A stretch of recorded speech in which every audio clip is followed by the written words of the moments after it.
अभी तक हम प्रोत्साहित हुए हैं, उत्साहित भी हुए हैं और युवाओं की प्रस्तुतियां देखकर चकित भी हुए हैं। और अब समय है थोड़ा हंसने और मुस्कुराने का, क्योंकि एक्सप्रेशन आर्ट में हमारा अगला प्रतियोगी खंड है stand up comedian act Hindi अथवा इंग्लिश। तो सबसे पहले आ रहा है पहला राज्य हरियाणा। जब हम बच्चे होते हैं तो हमें कुछ चीज़ों से बिल्कुल चिढ़ होती है, जैसे कि बड़े होने के बाद भी रह जाती है, जैसे लौकी हो गई, करेले की सब्जी हो गई। मुझे बचपन में दूध बिल्कुल भी पसंद नहीं था और मेरी मम्मी की एक बहुत ही गंदी आदत हुआ करती थी।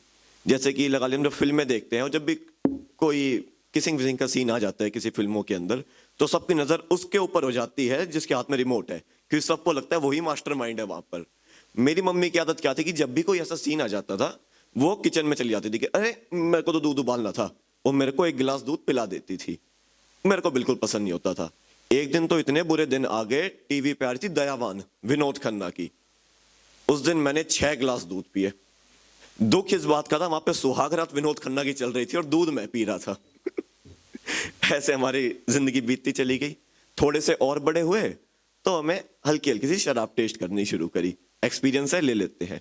उस टाइम पे मेरे पापा श्रीदेवी के बहुत बड़े फैन हुआ करते थे। तो होली का दिन था, रात का समय, हम बाहर घूमने निकल गए थे पार्टी के लिए, मैं, मम्मी और पापा। पापा ने थोड़ा सा लिटल लिटल ले रखा था और वो चल दिए। हमने ली, शॉपिंग वगैरह करी, सब सही था। जब वापस आने लगे तो पापा ने अपना एफएम ऑन कर लिया। एफएम पे गाना आ रहा था चांदनी।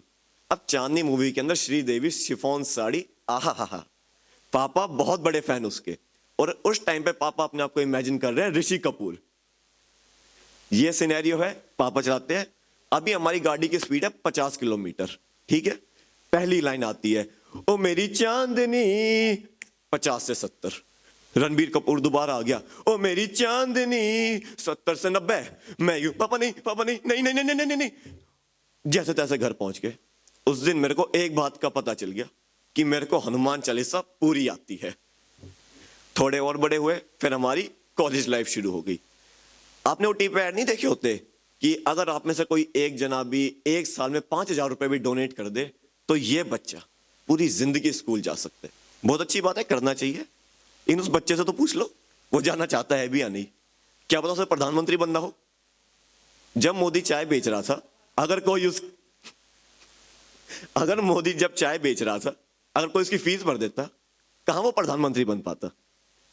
तो कॉलेज के अंदर जाता तो हमारे साथ एक बच्चा वैसा ही था जिसका नाम था राकेश। गाड़ी चल रही है, बहुत अच्छी है। हम तो बचपन से स्कूल गए हैं तो आपको हंसी आ रही है इस बात को लेकर। फर्स्ट, सेकंड, थर्ड, फोर्थ, वो सीधा का सीधा कॉलेज के अंदर उसका एडमिशन हुआ है पैसे भर के। समझिए इस बात को, गहराई है इसमें बहुत बड़ी। तो उसका सीधा एडमिशन हो जाता है। अब हमें चीटिंग करनी आती थी, उसे चीटिंग करनी नहीं आती। और उसकी एक बहुत गंदी आदत है जो हमारी पीछे रह जाती है, जैसे कि वो फ्लश नहीं करता था। उनको तो भारी करना होता था, एक जगह करी, वहां पे कुतुब मीनार बन गया, उठ के दूसरी जगह चल दिए। वो बस पीछे सुनहरी यादें बनकर रह जाती है जो उनका होता है, पता नहीं क्या। तो उसकी बहुत गंदी आदत थी कि वो फ्लश नहीं करता था। अब एक दिन हमारा प्लान बन गया कि हम छुपन छुपाई खेलेंगे। छुपन छुपाई के रूल सिंपल रहते थे। तो हम सब छुपे हुए हैं और हमने वार्डन को उस दिन कर दिया बंद, क्योंकि खेल तो हमारा 2 दिन पहले से चल रहा था। तीसरे दिन हमने कहा कि यार रिदम नहीं टूटनी चाहिए, वार्डन को कर दो बंद। तो हम छुपन छुपाई खेल रहे हैं। वार्डन का हो गया दिमाग खराब, उसने बुला ली पुलिस। गेम का लेवल 1 से 100। अब पुलिस भी हमारे साथ छुपन छुपाई खेल रही है। हम सब छुपे हैं, पुलिस आ चुकी है। पुलिस को नियम नहीं पता थे यार, चीटिंग करती है। लाइट ऑन कर दी। एक लड़का तो बेड के ऊपर छुपा हुआ था, एक लड़का सामने की तरफ, हमारी खिड़की उस पे जो लेज रहती है एक सामने, उस पे खड़ा होकर दूसरी खिड़की की तरफ कूद दिया और वहां पे वो बस खड़ा है और ऐसे बैठा हुआ है। पुलिस कहती है तू आजा, हमने तेरे को देख लिया है। पहले बताओ तो कहां देखा है, तुम झूठी भी तो बोल सकते हो। अब इसी बीच पता नहीं हमारे एक दोस्त रमेश के क्या मन में आती है, हो सकता है कि यार जहां छुपा हुआ हूं ना, जगह ठीक नहीं है, भाग लो यहां से। वो सबके सामने से भागता भागते जा रहे हूं चुड़ैल की तरह। और पुलिस कहते हैं रुक जा, ice price ice price ice price. वो भागे भागे, नाम भी लेना होता है। ऐसे गाड़ी चल रही होती है। इसी बीच में आखिर के अंदर वो जो हमारा दोस्त है जो भागता है, रमेश सॉरी, वो मेरे और राकेश के कमरे में घुस जाता है। हम दो रूममेट्स हुआ करते थे। और वो वहां जाके जैसे ही पुलिस आती है, दरवाजा खटखटा, खट खट खट खट, खोलो खोलो खोलो।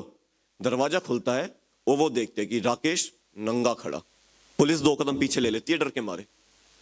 वो कहते हैं कि तू क्या कर रहा है, हमने तो तुझे भागते हुए देखा था अभी। बोला सर मैं तो बाथरूम में था, काम कर रहा था अपना। बोला ऐसे कैसे, हमने तो कभी भागते हुए देखा नहीं। बोला सर मैं कर रहा था जब मैं कह रहा हूं। तो कहता है कि एक काम करो, मेरे कांस्टेबल से कहता है कि जा और चेक करके आ। अब आपको पता है राकेश की एक बहुत गंदी आदत थी, वो फ्लश नहीं करता था। तो वो तीनों वहां जाते हैं।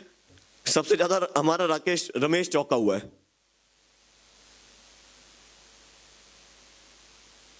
कपड़े तो उतारे थे।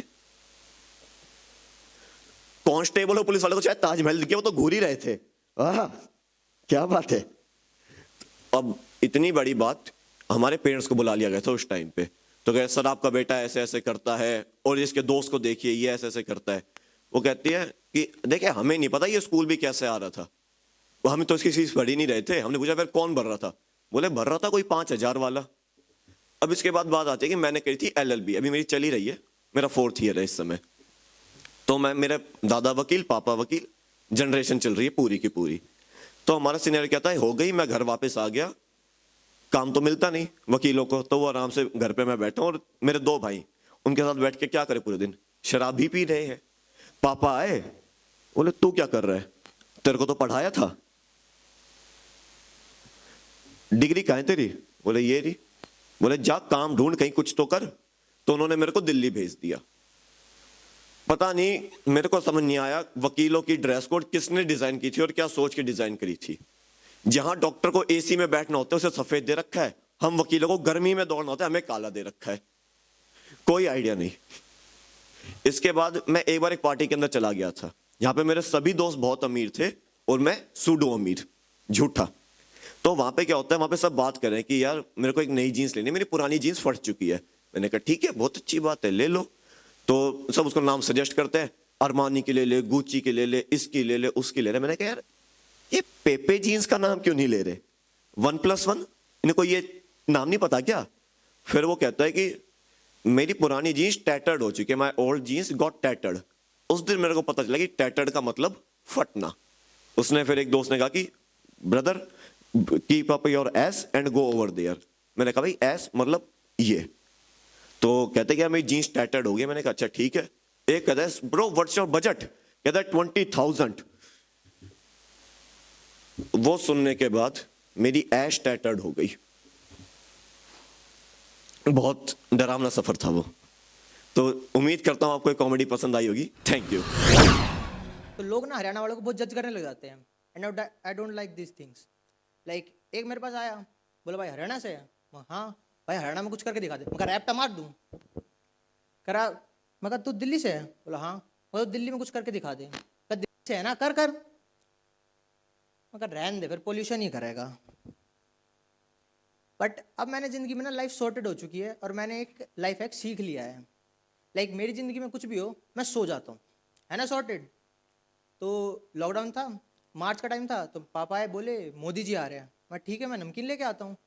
बोले टीवी पे आ रहे हैं। मैं कहा ठीक है मैं टीवी लेके आता हूँ। बोले तू रुक मैं लेके आता हूँ। मैं क्या, बोले रैप्टा। क्रिस्पी था यार। अब मोदी जी टीवी पे आए, उन्होंने लॉकडाउन अनाउंस किया और मैं फिर सो गया। और नींद ना नॉर्मल चीज़ नहीं है, नींद है नशा, बहुत बढ़िया नशा। लाइक तुम सो के उठो और तुम थक जाते हो और तुम फिर सो जाते हो। और वो गाना सुना है, पता नहीं जी कौन सा नशा करता है, यार मेरा हर एक से वफा करता है। मैं बताता हूँ बहन क्या करता है वो है नींद का नशा। सपना देख रहा है वो, सपना। क्योंकि एक लड़के को रियल जिंदगी में इतनी लड़कियां भाव दे नहीं सकती। और अब लॉकडाउन ऊपर से हम हरियाणा के, अब हम हो गए कति ठाली। मैं दिन में 3 बार नाखून काट रहा हूँ, अपने अपने नहीं परिवार के सारे काट दिए। अब जब हम 4 जने घर में बैठते हैं ना, तो हमारे घर में बात नहीं होती, हमारे घर में होता है कलेश। और मम्मी ना इसमें सबसे पॉजिटिव रोल प्ले करती है, सारे काम करेगी, सब बढ़िया से करेगी। और जो डांट पड़वानी होती है या कुछ भी कराना था ना, वो देती है पापा को। और पापा की इमेज बन जाती है एकदम विलन वाली। लाइक पापा हमेशा शुरू हो जाते हैं, जब मैं तुम्हारी उम्र का था अपने गांव से 10 रुपए लेके निकला था। मगर पापा 10 रुपए में ना गोल्ड फ्लैग नहीं आती। अरे तुझे कैसे पता, जनरल नॉलेज। फिर जो पापा ने मेरी कड़ में जनरल और नॉलेज भरी है ना, आय हाय, आईएएस क्लियर कर जाऊंगा भाई। और पापा लोगों का समझ नहीं आता, इनकी पूरी जिंदगी ही रिसेशन में गई है, ये पूरी जनरेशन ही रिसेशन की है। किसी ने भी सुख में जिंदगी नहीं बिताई, सभी अनन्या पांडे बने हुए हैं, सभी स्ट्रगल करने लग रहे हैं। और पापा का एक फेवरेट चीज होती है, पहाड़ों के ऊपर जंगल के पार देखो कैसे मैं स्कूल गया यार। कौन नदियां पार करके स्कूल जा रहा था यार उस टाइम पे। पर ये लोग इतनी सफाई से झूठ बोल देते हैं, क्या ही बताऊं। बट हाँ, फर्क है हमारी स्कूलिंग में और उनकी स्कूलिंग में। So how many of you remember your school life, give me a cheer. Nice nice nice. तो हमारे स्कूल में ना 3 तरह के लोग थे, एक जो पढ़ने वाले, एक जो लड़ने वाले, और तीसरे मेरी तरह जो कुछ नहीं करते थे, सिर्फ बकवास करते थे। तो 11th क्लास का टाइम था, मैं हम लोग कोई अखबार पेपर पंखे में अखबार फेंक रहा है, कोई किसी के मार रहा है, कोई बेंच सरका रहा है। तो हमारा टीचर घुसता है और वो सबको एक एक करके निकालने लग जाता है। शायद वो अपनी बीवी से लड़के आ रहा था, क्योंकि स्कूलों में यही होता है, मेल टीचर घुसा है तो बीवी से लड़के आ रहा है, और अगर फीमेल टीचर घुसा है तो सास से लड़के आ रही है। तो आया, हमने एक एक करके निकाल दिया। हम भी चोर चोर में निकल गए, क्या ही कर लेगा, पहला पीरियड है, घूम लेंगे बढ़िया। बट इतने में आ जाती है प्रिंसिपल मैम ऑफिस से। ये देख के हमारी हालत खराब होगी। हमने तुरंत प्लान बनाया कि एक काम करते हैं, तू बोल दे चौक लेने गया था, मैं बोल दूंगा डस्टर लेने गया था, और सारे एक करके बच जाएंगे। बट प्रिंसिपल मैम आई और सीधा क्लास में चली गई। ये क्या हुआ, ये तो स्क्रिप्ट में ही नहीं था। अब प्रिंसिपल मैम ने हम सबको बोला डायरी लो और पहुंच जाओ ऑफिस में। हम जाके खड़े हो गए। अब वहां पे बुला लिए पीटीआई सर। और पीटीआई सर के बारे में थोड़ा बता दूं, पीटीआई सर बस चलाते थे, पीटीआई की भर्ती निकली, वो लग गए। तो प्रिंसिपल हमने बड़े ही सभ्यता से प्रिंसिपल सर से पूछा, Ashok sir, can we tolerate this kind of behaviour in our school. बोला यस मैम। अब प्रिंसिपल हम कवर कर रही है, यू मीन नो। बोला नो, आई मीन यस। अब हमारे में से प्रिंसिपल मैम ने पूछना शुरू करा, तुमने क्या किया, तुमने क्या किया, क्यों निकाल रखा था। एक रोने लग गया, कह रहा मैम मैं गरीब हूं, मुझे मत निकालो मैम प्लीज, मेरे माँ बाप मारेंगे। मैं तू फॉर्चूनर में आता है भाई। कह रहा भाई टीवी पे देखा था, ऐसा ही होता है। मैं इंडियन आइडल चल रहा है, नेहा कक्कड़ बैठी है, वो तेरे को मुंबई बुला लेगी। अब गजब की बात, प्रिंसिपल मैम वहां कन्विंस भी हो गई, उसने हमें छोड़ दिया। पर हम बाहर आए तो एक जूनियर हम पैसने लग गया, अरे अरे तुम्हें तो प्रिंसिपल से डांट पड़ी। ये बात आ गई भाई ईगो पे, भाई इसको मारेंगे। तो हमने प्लान बनाया, सारे बच्चे जाएंगे और बाथरूम में इसको कल मिलके मारेंगे। तो अब हमारे क्लास के सारे लड़के इतनी इतनी हाइट के, जिनने आज तक किसी के गुद्दी पे कुछ मारा भी नहीं होगा, वो भी अपनी बाजू चढ़ा के कॉलर खड़ी करके और अपना टोर में निकल गए। मैं चला गया उसको बुलाने। अब जैसे ही मैं बुला के ला रहा था, इतने में आ गई प्रिंसिपल मैम। प्रिंसिपल मैम को देखते ही सबकी कॉलर नीचे और सारे एक लाइन में बाथरूम में घुस गए। ये देख के प्रिंसिपल मैम डर गई, मेरे को बुलाया, क्या इधर आ। मगर यस मैम, ये तेरी क्लास क्या है। मगर हाँ मैम।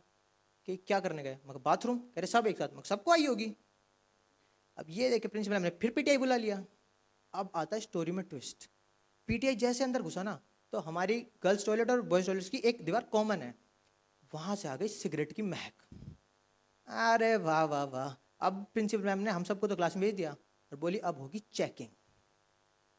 तो क्लास में आए। अब पीटीआई थोड़ा हमारा खास था, क्योंकि बस ड्राइवर रहा है तो भाई हमारी बोलचाल अच्छी थी। तो वो मेरे पास आया, बोला हेमंत तेरे पास है सिगरेट। नहीं सर। अरे बताते, मैं किसी को नहीं बताऊंगा। अगर नहीं है सर। अरे ठीक है भाई, बेरा लग जाएगी। तो आया, एक एक करके सबका बैग चेक करने लग गया। अब मेरा बैग 5.5 किलो का। पहली चेन खोली, उसमें फर्स्ट एड किट, सेवलोन, गर्म पट्टी और सारे मेडिकल किट। सेकंड चेन खोली, उसमें टायर पंचर लगाने की हथौड़ा, पलास, पेचकस, सारे इंस्ट्रूमेंट। तीसरी चेन खोली, उसमें स्विमिंग कॉस्ट्यूम, ड्रेस, घर की ड्रेस और स्पोर्ट्स शूज। कह रहा किताब कहाँ है। मैं कहा एक और चेन बची है सर। उसमें से उसने निकाली 5 रुपए वाली कॉपी, भीगी हुई, मुड़ी हुई। कह रहा यही है। मैं कहा यही बहुत है। कह रहा अब उसने टेबल पे बिछा दिए सारे औजार मेरे, कि क्या ये। मैं कहा सर ढूंढनी है सिगरेट, ना कि ये। कह रहा बात तो ठीक है। अब गर्ल्स, एक टीचर चेक कर रही गर्ल्स का बैग, तो वहां पे उसको एक लड़की के बैग में जाती है सिगरेट की डब्बी। प्रिंसिपल मैम गई उसके पास, तेरी है। क्या नहीं।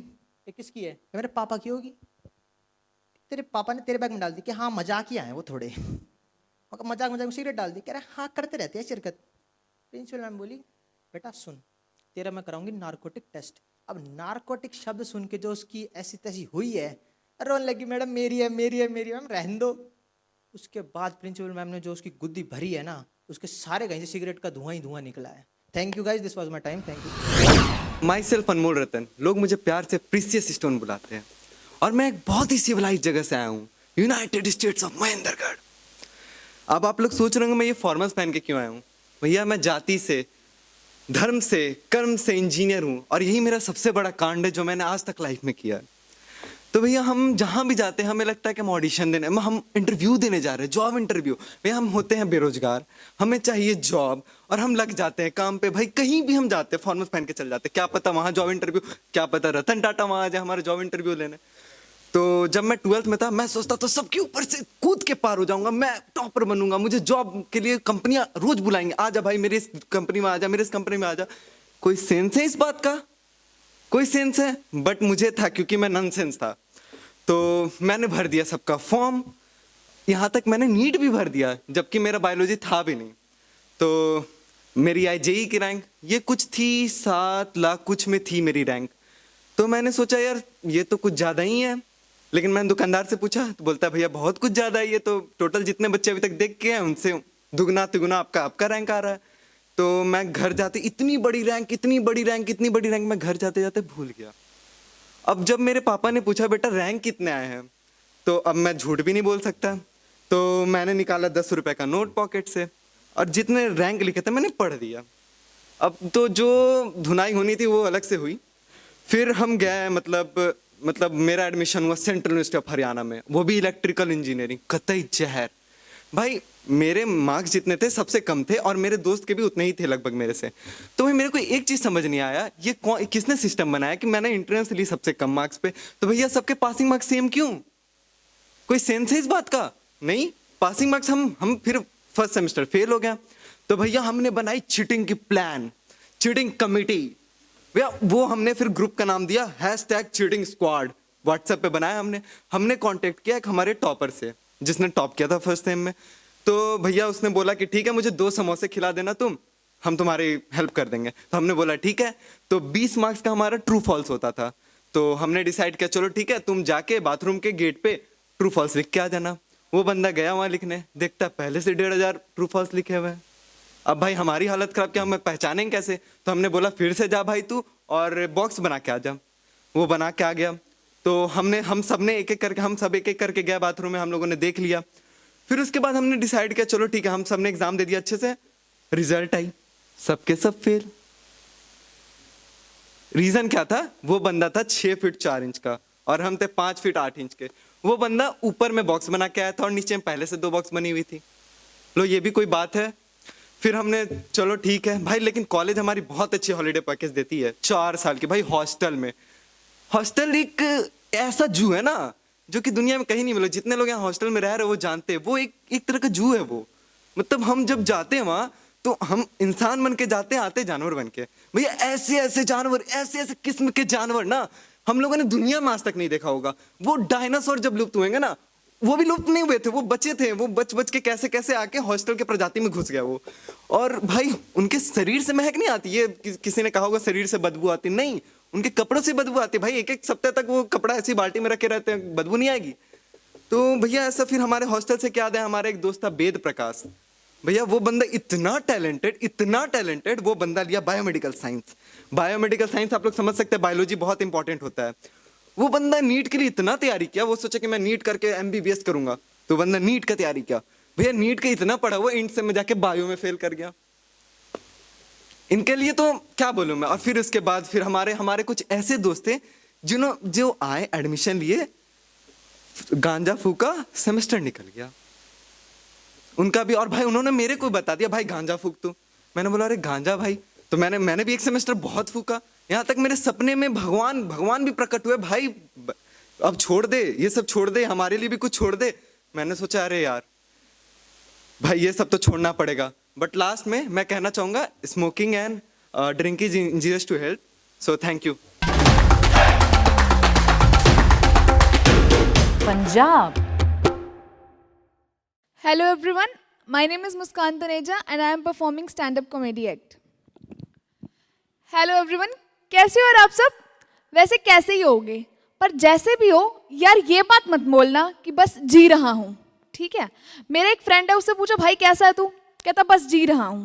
मैं कहा अच्छा ठीक है, मतलब आंखें हैं हम पे यार, दिख रहा है हमको तू जी रहा। अब कोई मुर्दा इंसान से तो नहीं पूछने बैठेगा कि भाई कैसा हो, सुनना हो सुन, मरना वरना चलता रहेगा, बड़ी पहले ही तो तू है कैसा। तो देखो ऐसा तो नहीं होने वाला, ठीक है। पर जिस हिसाब से ये 2020 गया है ना, मर जाना एक बहुत बेहतर ऑप्शन हो सकता था गाइस।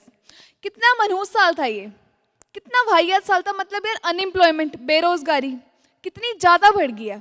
खैर हमारा खानदान तो इसको काफ़ी लंबे टाइम से फील कर रहा था, बट अब लगता है शर्मा जी के बेटे की भी जॉब चली गई है।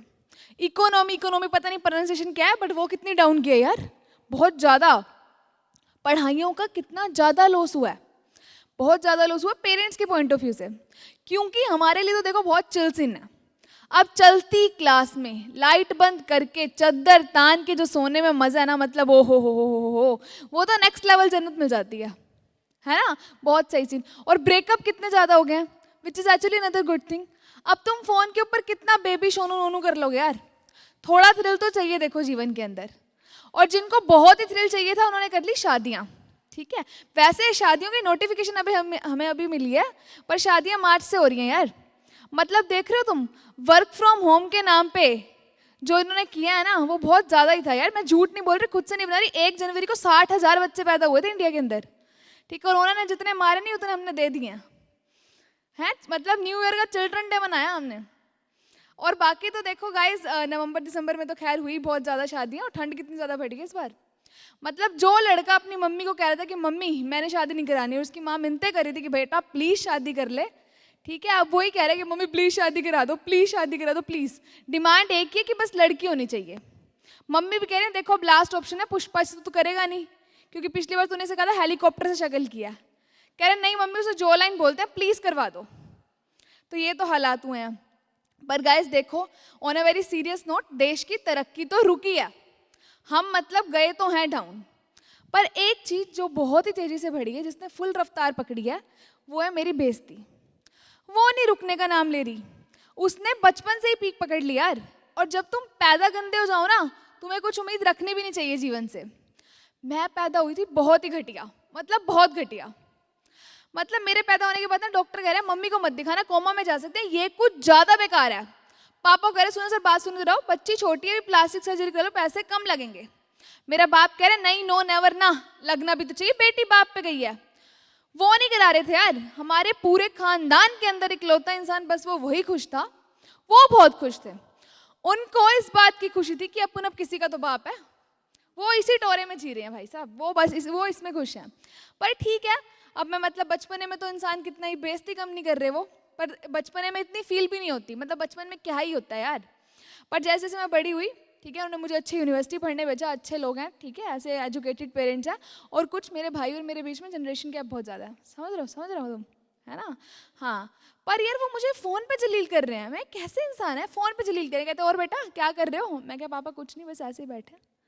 कहते बस ऐसे ही बैठे रहना। मैं पर नहीं अभी पढ़ना शुरू करूँगी। मैं कहते हैं मुझे पता है, मुझे विश्वास है तुम्हारे ऊपर, तुम्हारा कुछ नहीं होने वाला। मैं पापा बस यही विश्वास तो नहीं टूटने दे सकती मैं, यही विश्वास। कहते तुम्हारी इन्हीं करतूतों की वजह से मुझे लगता है कि तुम मेरी औलाद ही नहीं हो। मैं बात सुनो इधर आओ, ये आपकी पर्सनल दिक्कत है, ऐसे बेबुनियाद इंतजाम नहीं सहूँगी मैं। आप बेइज्जती कर लो, कोई बात नहीं, हक है आपका, ठीक है। पर चलो यार ठीक है, अब मतलब फ़ोन पे इंसान कितना ही जलील कर लेगा, ठीक है, सह लेंगे थोड़ा। अब ना मतलब मैं हॉस्टल गई, वहाँ पे जाके मुझे मेरी रूममेट मिली। गाइस मेरी रूममेट का नाम था गिफ्टी, गिफ्टी नाम था यार उसको। अब तुम गिफ्टी नाम की लड़की को इमेजिन करो कि उसकी ना मतलब छोटे बेबी हेयर कट है, हाइट छोटी है, और वो पूरा टाइम ऐसे कूदती रहती है, hello my name is Gifty, hi hi hi. भगवान जाने भाई साहब वो कौन सा नशा कर रही थी जिसका असर ही ख़त्म नहीं हो रहा था, वो कौन सा माल फूक रही थी पता नहीं है। तो ना मतलब उसके क्या, मैंने भी सब पूछ रहा यार ये इसका रियल नाम है, तो मैंने यार तेरा रियल नाम है, कहती हाँ। मैं किसने रखा, कहती मम्मी पापा ने। एट दैट मोमेंट मुझे रियलाइज़ हुआ कि मेरे माँ बाप इतने अच्छे नहीं है पर इतने बुरे भी नहीं है यार, इतना गंदा नाम कौन रखता है। तो वो मैंने उसे पूछा यार किसने मतलब क्यों रखा यार, कहती क्योंकि उनको ना गिफ्ट मिला था। मैं क्या बहन अगर ये लॉजिक है तो इस लॉजिक के हिसाब से मेरा नाम श्राप होना चाहिए, वही पैदा गंदी, है ना। तो अब चलो जैसे भी हैं दोस्त, जैसे भी होते हैं यार, बढ़िया दोस्त होते हैं, ठीक है, चिल बढ़िया सीन होता है, मज़ा भी इन्हीं के साथ आता है। और मेरे दोस्तों का ना ये सीन था कि मतलब मेरे दोस्त ऐसे थे कि जिनकी खुद की ज़िंदगी ब्लैक एंड वाइट थी और उनको था कि हम भरेंगे इनकी ज़िंदगी में रंग, हम बनाएंगे इनकी ज़िंदगी में रेनबो। ऐसे दोस्त थे यार मेरे। तो वो पूरा टाइम उनका था और उन मतलब ना उनके पास हर चीज़ का सोल्यूशन था कि चलो घूमने चलते हैं। और घूमने भी कहाँ, दिल्ली।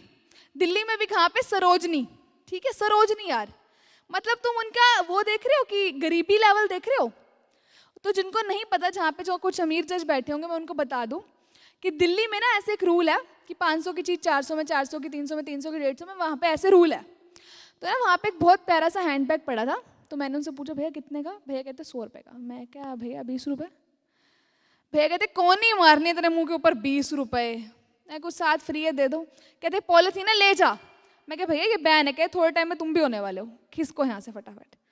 तो अब ना जलालत होने के बाद ठीक है, मैंने कहा बस और जलील नहीं होना, ठीक है, कुछ खा के पेट भरते हैं, जलीलियत से नहीं भरते। तो हम थोड़ी आगे गए, तो वहाँ पे क्या है, मतलब एक दो लड़के खड़े थे, हमने कहा कि भैया आगे कोई रेडी वेडी पड़ी है, क्योंकि डोमिनोज की तो औकात है ही नहीं हमारी। तो उन्होंने कहा, मैं कहा भैया आगे कुछ है खाने का? कहते बात सुनो जरा, पूरे चौड़ में लड़के थे, कहते ना बात सुन कि सीधा जाके, मैं समझ में आ गई उनकी टोन से हरियाणा से हैं। हम हरियाणा वाले लोग कभी ढंग से बात कर ही नहीं सकते, हमारे खून में ही नहीं है यार ढंग से बात करना। तो हम पूरी चौड़ के अंदर रहते हैं, मतलब मैं खुद हरियाणा से हूँ यार, मैं से खुद ढंग से बात नहीं, देख लो अब जोक के पीछे जमीर भेज दो, मुझे कोई फर्क नहीं पड़ रहा, हम होते लीचड़ हैं। तो मेरे दोस्त उसके सीधे जाके पूछ लेना किसी से भी, मैं ब्रो तुझे पता, तू बता दे इतनी क्या अकड़ है। तो उसके साथ उसका एक दोस्त बैठा था, उससे मैंने पूछा कि वो भैया आपको पता है? भैया कहते सीधा जाना, राइट लेना, लेफ्ट लेना, उसके बाद ना कोनी की तरफ मुड़ जाना, सॉर्टेड। सीधा गई, राइट लिया, लेफ्ट लिया, मैंने रियलाइज किया कोनी तो दोनों तरफ है, मुड़ना किधर है। अब ना हम सरोजनी से निकल आए और हम इस पूरे मतलब सॉर्टेड हैं पड़े कि अब यार बहुत पर्सनैलिटी तो है ही नहीं, उस पर कुछ काम करेंगे, कुछ इंप्रूवमेंट लाएंगे ज़िंदगी के अंदर। अभी ये चीज़ें हम सोच ही रहे हैं, ठीक है, रास्ते में चल ही रही हैं ये चीज़ें, तब तक अनाउंसमेंट आती है लॉकडाउन की, भाई लॉकडाउन लगने वाला है। तब ये थोड़ी पता है यार इतना लंबा चल जाएगा। बाकी ये थी बहुत जहर चीज़। तो पापा को पता नहीं क्या एक्साइटमेंट थी, उनको मेरे को जलील करने की एक्साइटमेंट थी, वो तो ऐसे ही आ गए कि भैया चलो चलो घर चलो। तो मेरे को पहले तो ये बात समझ नहीं आ रही माँ बाप का क्या सीन है यार, मतलब ये लोग पैदा इन्होंने कर दिए, इज्जत देना भूल गए हैं, इनको इज्जत देना आता ही नहीं अपने बच्चों को। मतलब यार तुम्हारे माँ बाप ने तुमको नहीं दी, इसका मतलब ये थोड़ी इसका मतलब ये थोड़ी तुम हमें भी नहीं दोगे, ठीक है, थोड़ी बहुत तो दो यार, थोड़ी लिटिल बिट। मान लिया हम तुम्हारी औलाद है, डिजर्व नहीं करते, बट फिर भी थोड़ी तो शर्म करो। अब वो क्या मुझे जलील करना उनका चालू है, ठीक है। और मेरे को ना तुम्हें एक बात बताती हूँ मैं, ये कॉमेडी वॉमेडी चलती रहेगी, बट एक सीन है कि लाइफ में सिर्फ दो ही तरह के लोग कामयाब हो रहे हैं। एक तो जिनके पास मतलब जो तन मन धन अपना सब लगा रहे हैं, जो बहुत कट्टर मेहनती हैं, और दूसरे जो गरीब हैं, ठीक है। अब उन पे कोई ऑप्शन नहीं है काम कर, उनके पास कुछ ऑप्शन नहीं है, उनको है कि बस करना ही पड़ेगा। अब उन पे कोई ऑप्शन नहीं, और हम नहीं आ रहे किसी भी कैटेगरी में, गरीब है हूँ नहीं, एलपी में पढ़ रहा हूँ, दिख रहा होगा तुमको, ठीक है। और पेरेंट्स क्या है मतलब, और मेहनत मुझसे हो नहीं रही है इतनी, तो मेहनत का तो कोई हिसाब किताब ही नहीं, कुछ नहीं हो रहा। और ये छोटी सी बात मेरे माँ बाप को समझ नहीं आ रही, वो लगे हुए पढ़ लो। मैं कह यार पापा शांति रखो, नहीं पढ़ा जा रहा। तो उनका फिर जलील कहते हैं, अभी हम आए हैं, निकले ही हैं गेट से बाहर, कहते पानीपत में ना रिक्शा वाले की बेटी IAS बन गई है। मैं क्या अच्छा ठीक है, मैं क्या अच्छा फिर, क्या थोड़ी शर्म करो। मैं क्या बात सुनो, इसके अंदर ना कोई शर्म करने वाली बात नहीं है, रिक्शा चलाना कोई शर्म वाली बात होती ही नहीं है। कहते मेरा कहने का मतलब वो नहीं था, मेरे कहने का मतलब है कि रिक्शा चलाता था उसका बाप, फिर भी वो IAS बन गया। मैं अच्छा टोंट मार रहे हो, ठीक है कोई बात नहीं। तो ये तो उनके हाल हैं। तो मैं क्या देखो ऐसा, मैं आपको बात समझाती हूँ कि लाइफ में ना सभी की अपनी अपनी चॉइसेस होती हैं, ठीक है। उसका बाप रिक्शा चलाता है, उसको नहीं पसंद होगा रिक्शा चलाना, उसको बिजनेस ही अच्छा नहीं लगता होगा ये वाला। आपके पास एल्टो है, मेरे को बहुत सॉर्टेड है, मेरी लाइफ से ज़्यादा डिमांड ही नहीं है, मेरा चिल सीन है, ठीक है। और आपका प्रॉपर्टी डीलर का काम, आप सुबह जाते हो शाम को घर आते हो, आपको खुद को नहीं पता आप जीवन में क्या कर रहे हो, बहुत ही सही, मेरे लिए बेस्ट है ये। कह रहे हैं ऐसा कि लाइफ में कुछ ऐसा काम करो, दो लोग तुम्हें जाने पहचाने, इज्जत करें। कौन बात कर रहा है ये, ठीक है। मेरे बाप को 3 लोग जानते हैं, मैं, मेरी मम्मी और मेरा भाई। अब तो वो भी जानने से मना कर रहे हैं, इज्जत तो उनकी है नहीं। मैं कितना कॉन्फिडेंस कैसे आ रहा है आपसे, मतलब कैसी बात करने का। पीछे भाई खड़ा, उसको बोल रहा देखो अगर तुम दोनों के यही हालात रहे ना तो रिक्शा चलाना पड़ जाएगा एक दिन। वो भी बोल रहे पापा घर में कोई तो बने IAS, हम अपने बच्चों के लिए देखो इतना सेक्रीफाइस कर लेंगे, हम वी आर नॉट सेल्फिश पापा लाइक यू। तो ये बातें चल रही हैं अभी, ठीक है। अभी फिर हम घर पहुँचे, घर में किसी भी बात पे जलील कर रहे हैं यार, किसी भी बात पे। लाइट नहीं जा, लाइट मतलब लाइट कम हो गया ना, लाइट थोड़ी बंद हो गया, गुड्डू भी तो आ गया घर पे, ये क्या सेंस बन रही है कोई बात? लाइट मतलब क्या? क्या मैं क्या बिजली के तारे काट के आई हूँ क्या? क्या मतलब क्या? और उसकी ये तो उनकी बात है। फिर कहते हैं कि एक दिन रैंडमली बोल रहे हैं, कहते हैं याद है तुम्हें, तुम स्कूल में वैन ही मिस कर देती थी। मैं पापा 5 साल हो गए हैं उस बात को, वैन मिस कर देती थी कुछ भी? कहते तो हमारे घर में पहले कलेश तुम्हारी वजह से होता था। मैं क्या अब नहीं होता? कहते अब भी होता है पर पहले तुम्हारी वजह से होता था। मैं बात उनकी भी ठीक है यार, हफ्ते में 7 दिन है, 8 दिन मेरी वैन में सो रही है, डेली ही मेरी वैन में सो जा रही है यार। मम्मी को सुबह उठते कलेश चल रहा है, मम्मी भांडे तोड़ रही हैं कि ओ हजी सुनते हो आज इसकी फिर वैन में सोगी। मम्मी पापा चला रहे हैं, भगवान तुमसे जल्दी नहीं उठा सकती क्या? वो कह रहे हैं 6 बजे से उठ रखी है, 2 घंटे से शीशे में अपनी शक्ल देख रहे, कितनी बार कह रहा है देखने से नहीं बदलती है, इसको समझ नहीं आ रही है बात। तो अब क्या मैं अपनी मैं क्या बस बस बस और जलालत को रोकने के लिए मैं क्या पापा मेरी बात सुनो, अभी मेरी आंखों के सामने से गई है, अगर ऐसे ही करते रहोगे ना टप जाएगी।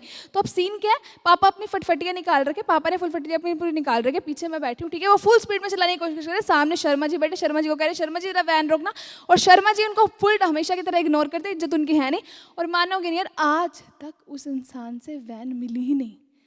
और मैं सोचा मैं खुद को ऐसे ही ब्लेम कर रही थी, हूँ तो मैं इन्हीं की औलाद ही ना, हूँ तो मैं इन्हीं की औलाद, क्या ही कर लूँगी मैं अपने जीवन में। पर खैर छोड़ो। और पापा को जलील नहीं करते, पापा को बिल्कुल भी जलील नहीं करते, क्योंकि उन्होंने मेरे को जदाद से बेदखल कर देना। हालांकि जदाद के नाम पे हम पे मम्मी वाला कबाड़ ही पड़ा कब का, बट फिर भी बॉयफ्रेंड भी नहीं है मेरा, सिंगल हूँ मैं, सिंगल तो हूँ यार, मैं सिंगल हूँ, क्या करूँ। पर वैसे ऐसे कोई इतनी भी रोने वाली बात नहीं, बॉयफ्रेंड था मेरा, बहुत अच्छा, बहुत ही अच्छा था वो, बहुत अच्छा दिल का। शक्ल तो आप मेरा बचपन इमेजिन कर लो, शक्ल उसकी बहुत ही वाहियात थी यार, मतलब मेरे बाद अगर कोई मैंने वाहियात इंसान देखे है ना तो बस वो वही था, बहुत ही वाहियात। मुझे कहता आप मुझे इतने अच्छे लगते हो, इतने अच्छे लगते हो, इतने अच्छे लगते हो कि मैं आपके साथ पूरी जिंदगी रहना चाहता हूँ। मैं गरीब इंसान, मेरे माँ बाप का बस चले मुझे वो तलाक दे दे, वो लोग खुश नहीं है मुझसे। कहता मेरा दिल करता है अपने इन हाथों से इन जुल्फों को सुलझाने का, बह जाने का, डूब जाने का गंगा किनारे। मैं बताई तेरे पे कंघी के पैसे नहीं है, गरीब इंसान, ये कुपोषण उसका कारण था। कुछ भी डीपी हटा देता था यार, वो डीपी ही हटा देता था। हम मतलब यार ठीक है वो तेरे धुंधला ही ठीक है तेरे चेहरे से, तो पर डीपी हटाने की तो कोई ज़रूरत नहीं है यार। मतलब मेरे माँ बाप ने मेरे को एक्सेप्ट कर लिया, तूने मैंने तुझे कर लिया, इंसानियत बनी रहनी चाहिए, ऐसे कोई चिल सीन रखो। तो फिर एक दिन वो मेरे पास आया, कहता मेरी बात सुनो, कहता मुझे पता ये तुम कंटेंट के लिए कर रहे हो, कहता I am content for you. फिर खुद ही जवाब दे रहा, कहता आई नो यस। मैं कहता चलो समझदार तो है, तो कहता चूज़ कर लो। मैं क्या फटाफट दफ़ा हो यार, तो फटाफट, टाइम तो वेस्ट मत कर, क्योंकि अब क्या अब कंटेंट इंपॉर्टेंट है, is at this point of the stage content important है। फिर हम ब्रेकअप हो गया हमारा, ठीक है। और वैसे ब्रेकअप ही ठीक है यार, ब्रेकअप ही ठीक है, क्योंकि आजकल के तुमने गाने सुने हैं, वो ब्रेकअप वैसे ही करवा देते हैं। वो गाना सुना मैं किसी और का हूँ फिलहाल, कुछ ऐसा कर कमाल के तेरा हो जाऊं। मतलब हब्सी इंसान क्या ही कमाल कर दे यार, वो क्या ही कमाल कर दे। एक लड़के तुमको सुहा नहीं रही है, फिर कहते लड़के बिगड़े, लड़के तो बिगड़ेंगे ही ना, तुम्हारे हालात ऐसे हैं। मुझे छोड़ के जो तुम जाओगे बड़ा पछताओगे, बड़ा पछताओगे, बड़ा पछताओगे। क्यों पछताएगी वो तेरे को पर्पसली जहर देना चाहती थी, तू नल्ला तू मान क्यों नहीं रहा, क्यों पछताएगी भाई वो। पर बाकी बात सुनो, ये बेइज्जती करने में मज़ा बड़ा आता, ठीक है। मेरे को इन गाने वालों की करने में मज़ा आ गया, मेरे माँ बाप को मेरी करने में, ठीक है, तुमको मेरी सुनने में, तो ऐसे माहौल सा बना रहता है, ठीक है। पर लाइफ में पॉजिटिविटी और माहौल दोनों बना रहना चाहिए। तो 2021 आपका बढ़िया हो, बाकी तो सब चलता ही रहेगा। बाकी this is that's all from my side, you have been very lovely audience. नमस्कार, मेरा नाम आयुषी और मैंने पार्टिसिपेट किया है स्टैंड अप कॉमेडी में। मैं लुधियाना पंजाब से हूँ और हम पंजाबियों का पता नहीं क्या स्टीरियोटाइप सेट किया हुआ है, बस पता चल जाए कि हम पंजाब से हैं, आगे से कहेंगे ओ किद्दा पाजी, बल्ले बल्ले शावा शावा। इनके हिसाब से तो बल्ले बल्ले शावा शावा ही हमारा सरनेम है। स्टीरियोटाइप्स की बात करें तो हमारी पंजाबी शादियाँ ही ले लो, हमारी शादी अधूरी रह जाएगी अगर ये गाना ना बजे।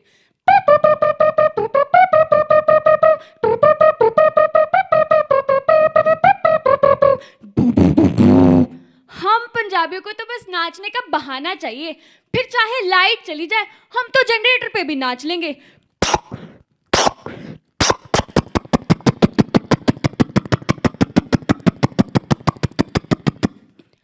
अक्सर आपने देखा होगा पुराने टाइम में दुल्हन का घूंघट इतना बड़ा, इतना नहीं मतलब इतना बड़ा होता था, और उसकी अदा उससे भी बड़ी।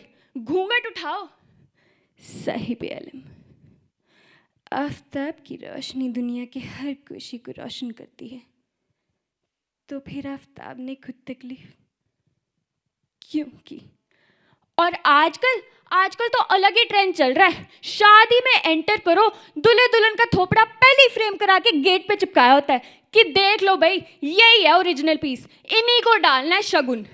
फिर आते हैं शादी में कजन्स, हाई फाई कजन्स के हाई फाई म्यूजिक पे हाई फाई डांस।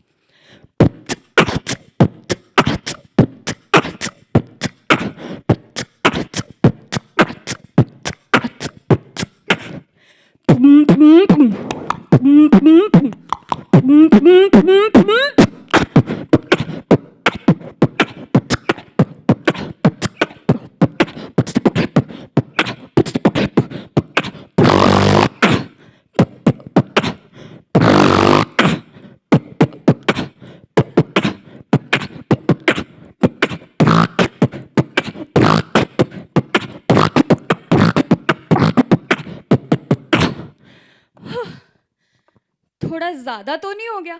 मैंने सोचा थोड़ा टैलेंट ही दिखा दूँ। और क्या खूबसूरत लड़कियां बैठी हैं यहाँ पे, मज़ा ही आ गया।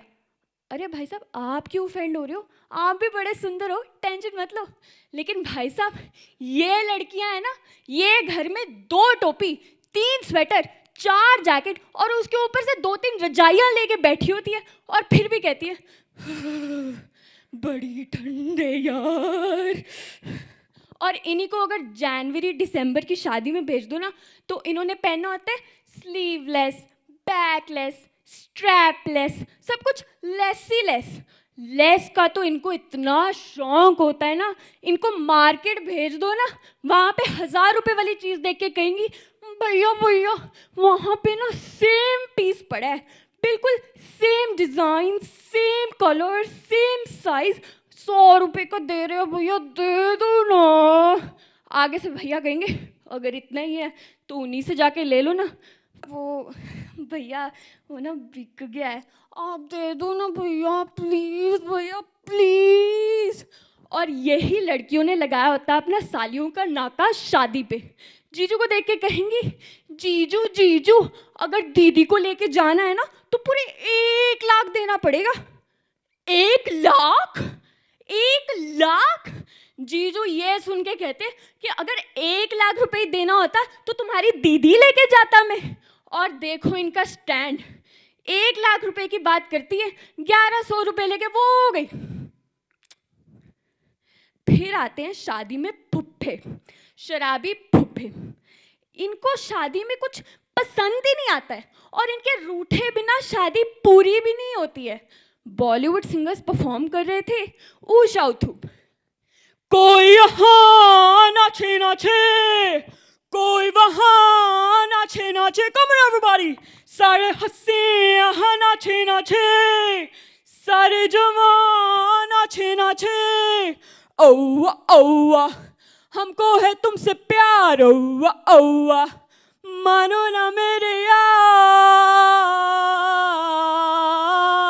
और इधर फुप्पा अपने ही स्वैग में, नहीं नहीं नहीं मजा नहीं है, चेंज करो। फिर इनके लिए बुलाया जाता है चित्रा जी को। कहना ही क्या ये नहीं एक अनजान से जो मिले, चलने लगे मोहब्बत के जैसे ये सिलसिले, कहना ही क्या, नहीं नहीं नहीं मजा नहीं है, परफेक्ट चेंज करो। फिर इनके लिए स्पेशल बुलाया जाता है लता जी को। नमस्कार, मैं इस नवविवाहित जोड़ी के लिए गाना गाना चाहूँगी। पुप्पा जी सुनिएगा जरा। हमको हमी से चुरा लो, दिल में कहीं तुम छुपा लो, हम अकेले नहीं नहीं नहीं मजा नहीं है, परफेक्ट चेंज करो। अरे फुप्पा तुम ही बता दो और क्या लगाएं? अरे वहीं मुन्नी बदनाम हुई डार्लिंग तेरे लिए। यही फुप्पा फूफा 2 पैग लगाने के बाद सोचते हैं कि मैं अपने सिर पे कुछ भी बैलेंस कर सकता हूँ। जिनके सिर पे बाल बैलेंस नहीं होते हैं, ये नवरत्न का तेल लगाते, वो भी टपक करके नीचे गिर जाते हैं। इनको लगता है ये अपने सिर पे कुछ भी बैलेंस कर सकते हैं। चौथे पैग में भाई साहब इनको लगता है कि ये आर.डी. बर्मन है। Monica, oh my darling. शादी में सबसे बड़ी अट्रैक्शन होती है खाना। कोरोना ने पूरी दुनिया में तहलका मचा दिया, लेकिन हमारी शादियां नहीं रुकी। मैंने देखा बॉलीवुड सेलिब्रिटीज इधर उधर खाना ढूंढ रहे थे। जूही चावला, अरे नटवर लाल, तुम चेन में पैदा हुई थी क्या? बिना हिले बात नहीं करते हो। कब से पूछ रही हूँ गोलगप्पे कहाँ हैं? उधर से नूरजहां, आवाज आता कहाँ दुनिया मेरी जवां। प्रियतम, ओ मेरे प्रियतम, मैं तो घर से भूखी आई थी, लेकिन तुम्हारे पिताजी को स्टॉल के पीछे देखकर मैं डर गई। उधर से राखी जी, मेरा करण अर्जुन अंग, गोलगप्पा खांग। मनोरमा जी, आय हाय कलमू हो, सारे गोलगप्पे तुम ही खा जाओगे क्या? कुछ मेरे लिए भी छोड़ दो। जब तक गोलगप्पे खत्म ही होने वाले होते हैं, उधर से आती है दयाबेन, माता जी, हे गोलगप्पे वाले भैया, इसमें थोड़ा दही, थोड़ा नमक और थोड़ा प्याज डाल दीजिए ना। हे टप्पू के पापा, ये गोलगप्पे को एकदम गपा-गप खा दीजिए ना। जैसे ही टप्पू के पापा गोलगप्पे खाने लगते हैं, वहीं से होती है कैमरामैन की एंट्री।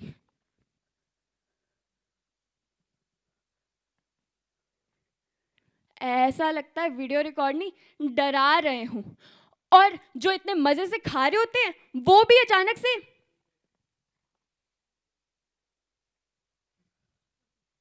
ए भाई, इनको भी लो ना, मैं तो बिन बुलाए आया हूं। चुपचाप खाइए, वीडियो में ऑडियो भी रिकॉर्ड हो रहा है।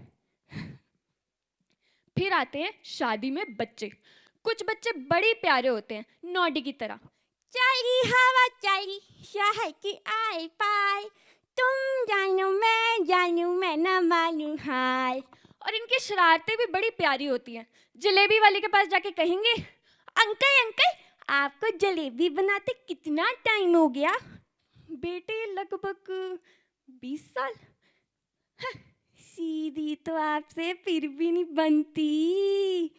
और कुछ बच्चे होते हैं शिनचान की तरह बड़े ही शरारती। सारी डेकोरेशन तबाह करने के बाद, सारे खाने के स्टॉल्स खराब करने के बाद कहेंगे,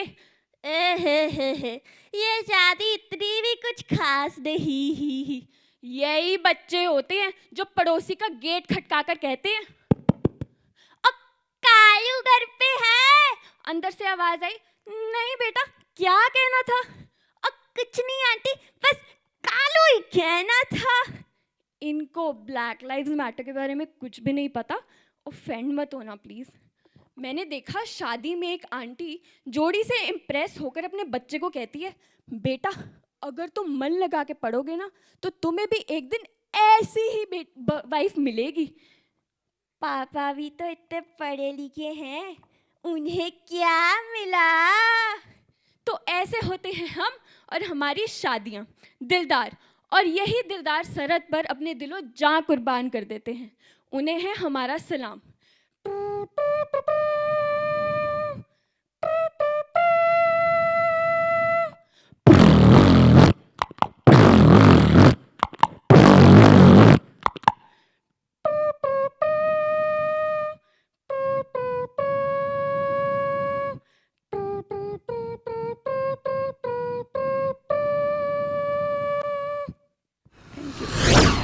हेलो, मैं हूं जितेंद्र सिंह और मैं स्टैंड अप कॉमेडी एक्ट पेश कर रहा हूं।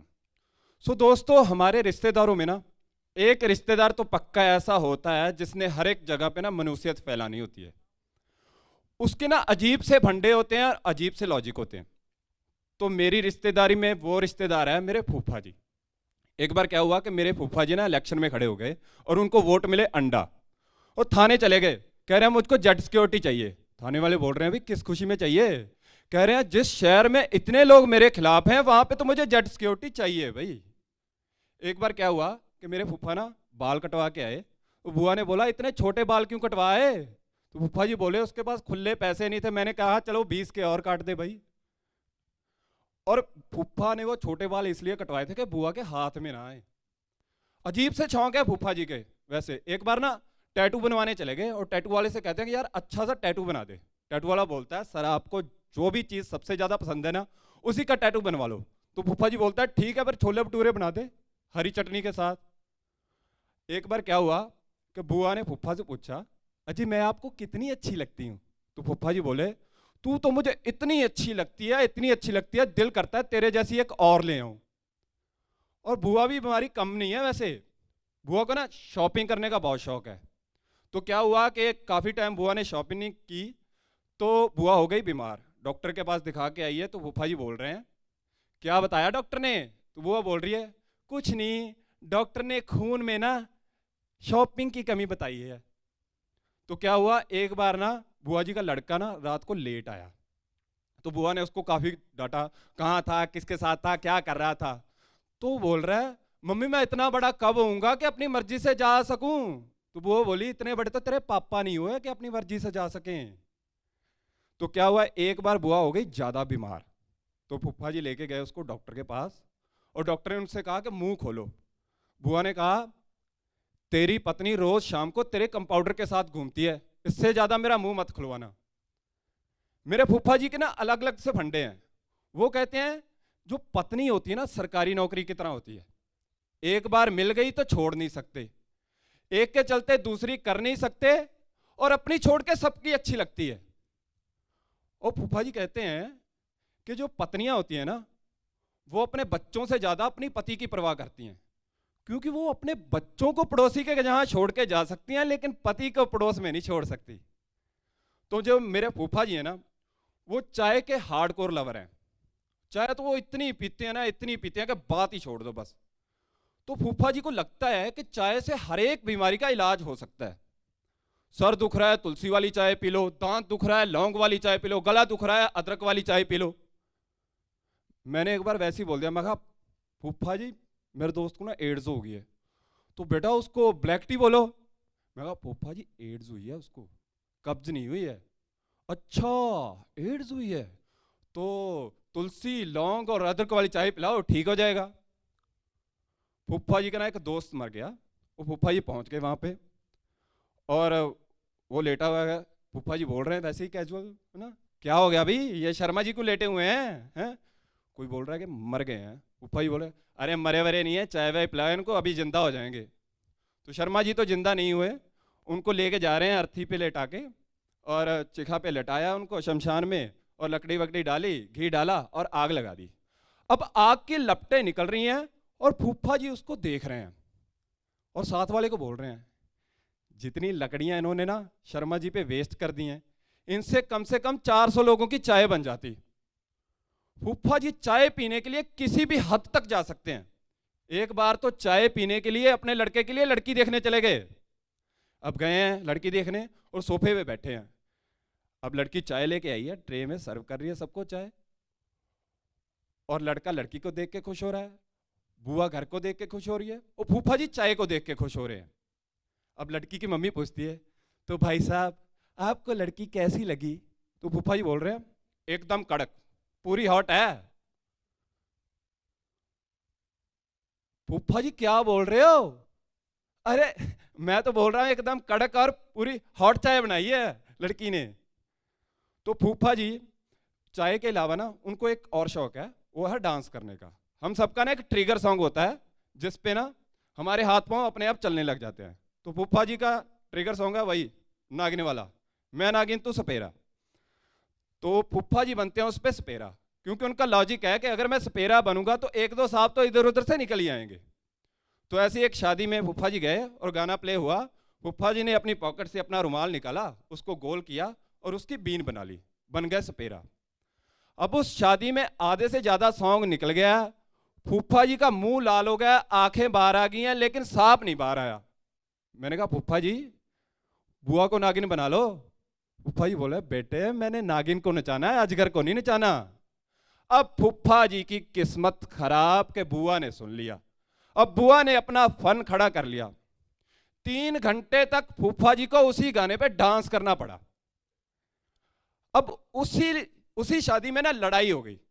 तो क्या कुर्सियां चल रही हैं, प्लेटें चल रही हैं, चम्मच चल रहे हैं, जिसके हाथ में जो आ रहा है वो चल रहा है, डीजे को छोड़ के सब कुछ चल रहा है।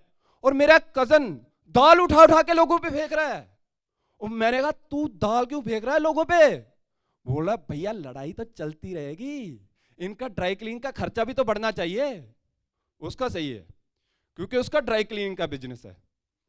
तो ऐसे में एक बोतल उड़ती हुई आई और फूफा जी के सर पे फट गई। फूफा जी का सर खुल गया, कुर्सी पे बैठे हैं, मैं पहुंच गया मजे लेने के लिए। मैं कहा फूफा जी क्या हो गया?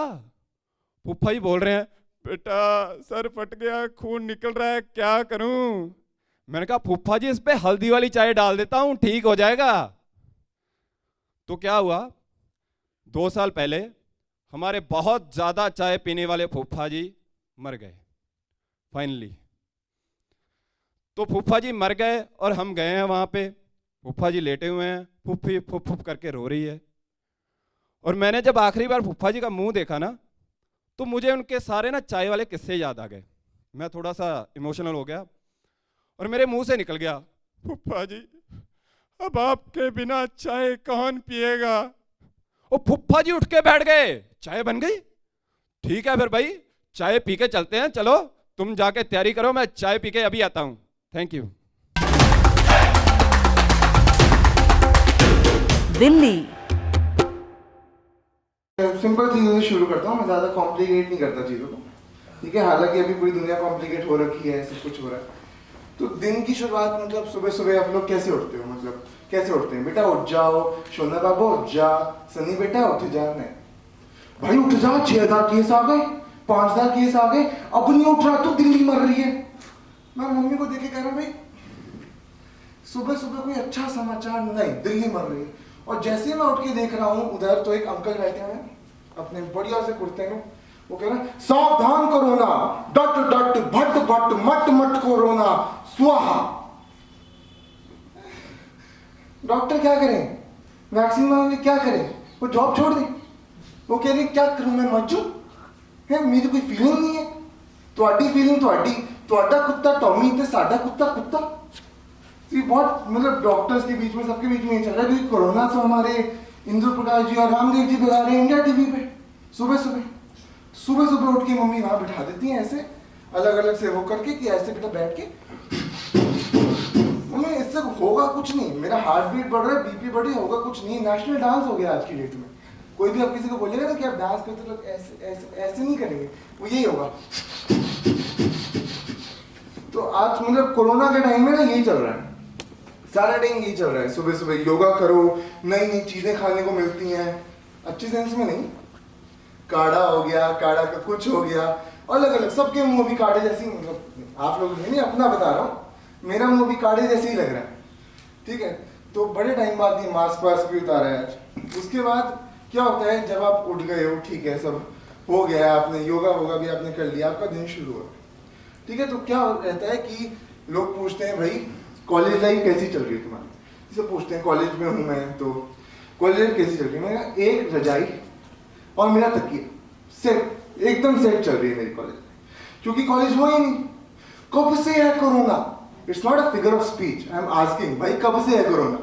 मुझे याद नहीं कि शुरू कब हुआ था ये, इतना लंबा खींचे जा रहा है, इतने में तो मेरी बीबी हो जाती, अभी कहीं पे मैं जॉब वॉब कर रहा होता। तो कोरोना के टाइम पे सब कुछ नया से हुआ है, सब कुछ वो हुआ है। और आप देखोगे कोरोना से बड़ा कोरोना का डर, जैसे मम्मियों से बड़ा मम्मियों का डर, वैसे कोरोना से बड़ा कोरोना का डर। और कोरोना का डर सबसे ज्यादा इफेक्ट किया मम्मियों को। उन्होंने भाई नए नए नुस्खे, नए नए तरीके, एक तो कोरोना की एवोल्यूशन के साथ काढ़े का एवोल्यूशन हुआ है। जो पहला काढ़ा दिया था वो स्वाद था, उसमें शहद था, उसके बाद नीम डाल दो, गिलोय डाल दो, ये डाल दो, करेला डाल दो, भाई करेला डाल दो। चलो अगर अभी कोरोना और आगे चला ना, तो मुझे लग रहा है कोई रामदेव जाके बोलेंगे बेटा इसमें गौमूत्र भी डाल दो। मैं नहीं खेल रहा भाई ये गेम, तुम गो करोना पे डांस करवा लो, काढ़े में गौमूत्र, ठीक है चलो, नई नई ट्रेंड चल रहे हैं, नई नई चीजें चल रही हैं कोरोना को लेकर। हम लोग ना काफी, corona is a part of life, it's way of living now, क्योंकि आगे भाई बहुत ज्यादा ट्रेंड में है, स्टैंड अप भी इसमें बहुत हो चुके हैं, एक मैं भी कर रहा हूँ आज, कोशिश कर रहा हूँ, हंस कोई रहा नहीं है वैसे, अच्छी बात नहीं लगती मेरे को, उस पर भी नहीं हंसे आप लोग, ये कोई चीटिंग, हमको यहाँ मजाक ही कर रहे हैं मतलब। उसके जो दूसरा मेरे यहाँ पे एक वो रहेगा कंटेक्स्ट, कि मेरा जो सबसे बड़ा दुश्मन रहा ना इस पूरे कोरोना टाइम में, वो रहा मेरा भाई, वो मेरे घर में लाया कोरोना, उसको हो गया कोरोना, और क्या मतलब, और पता भी कैसे चला मैं आपको बता रहा हूँ, टॉयलेट सीट पर बैठ के उसको पता चला कि इसको कोरोना हुआ।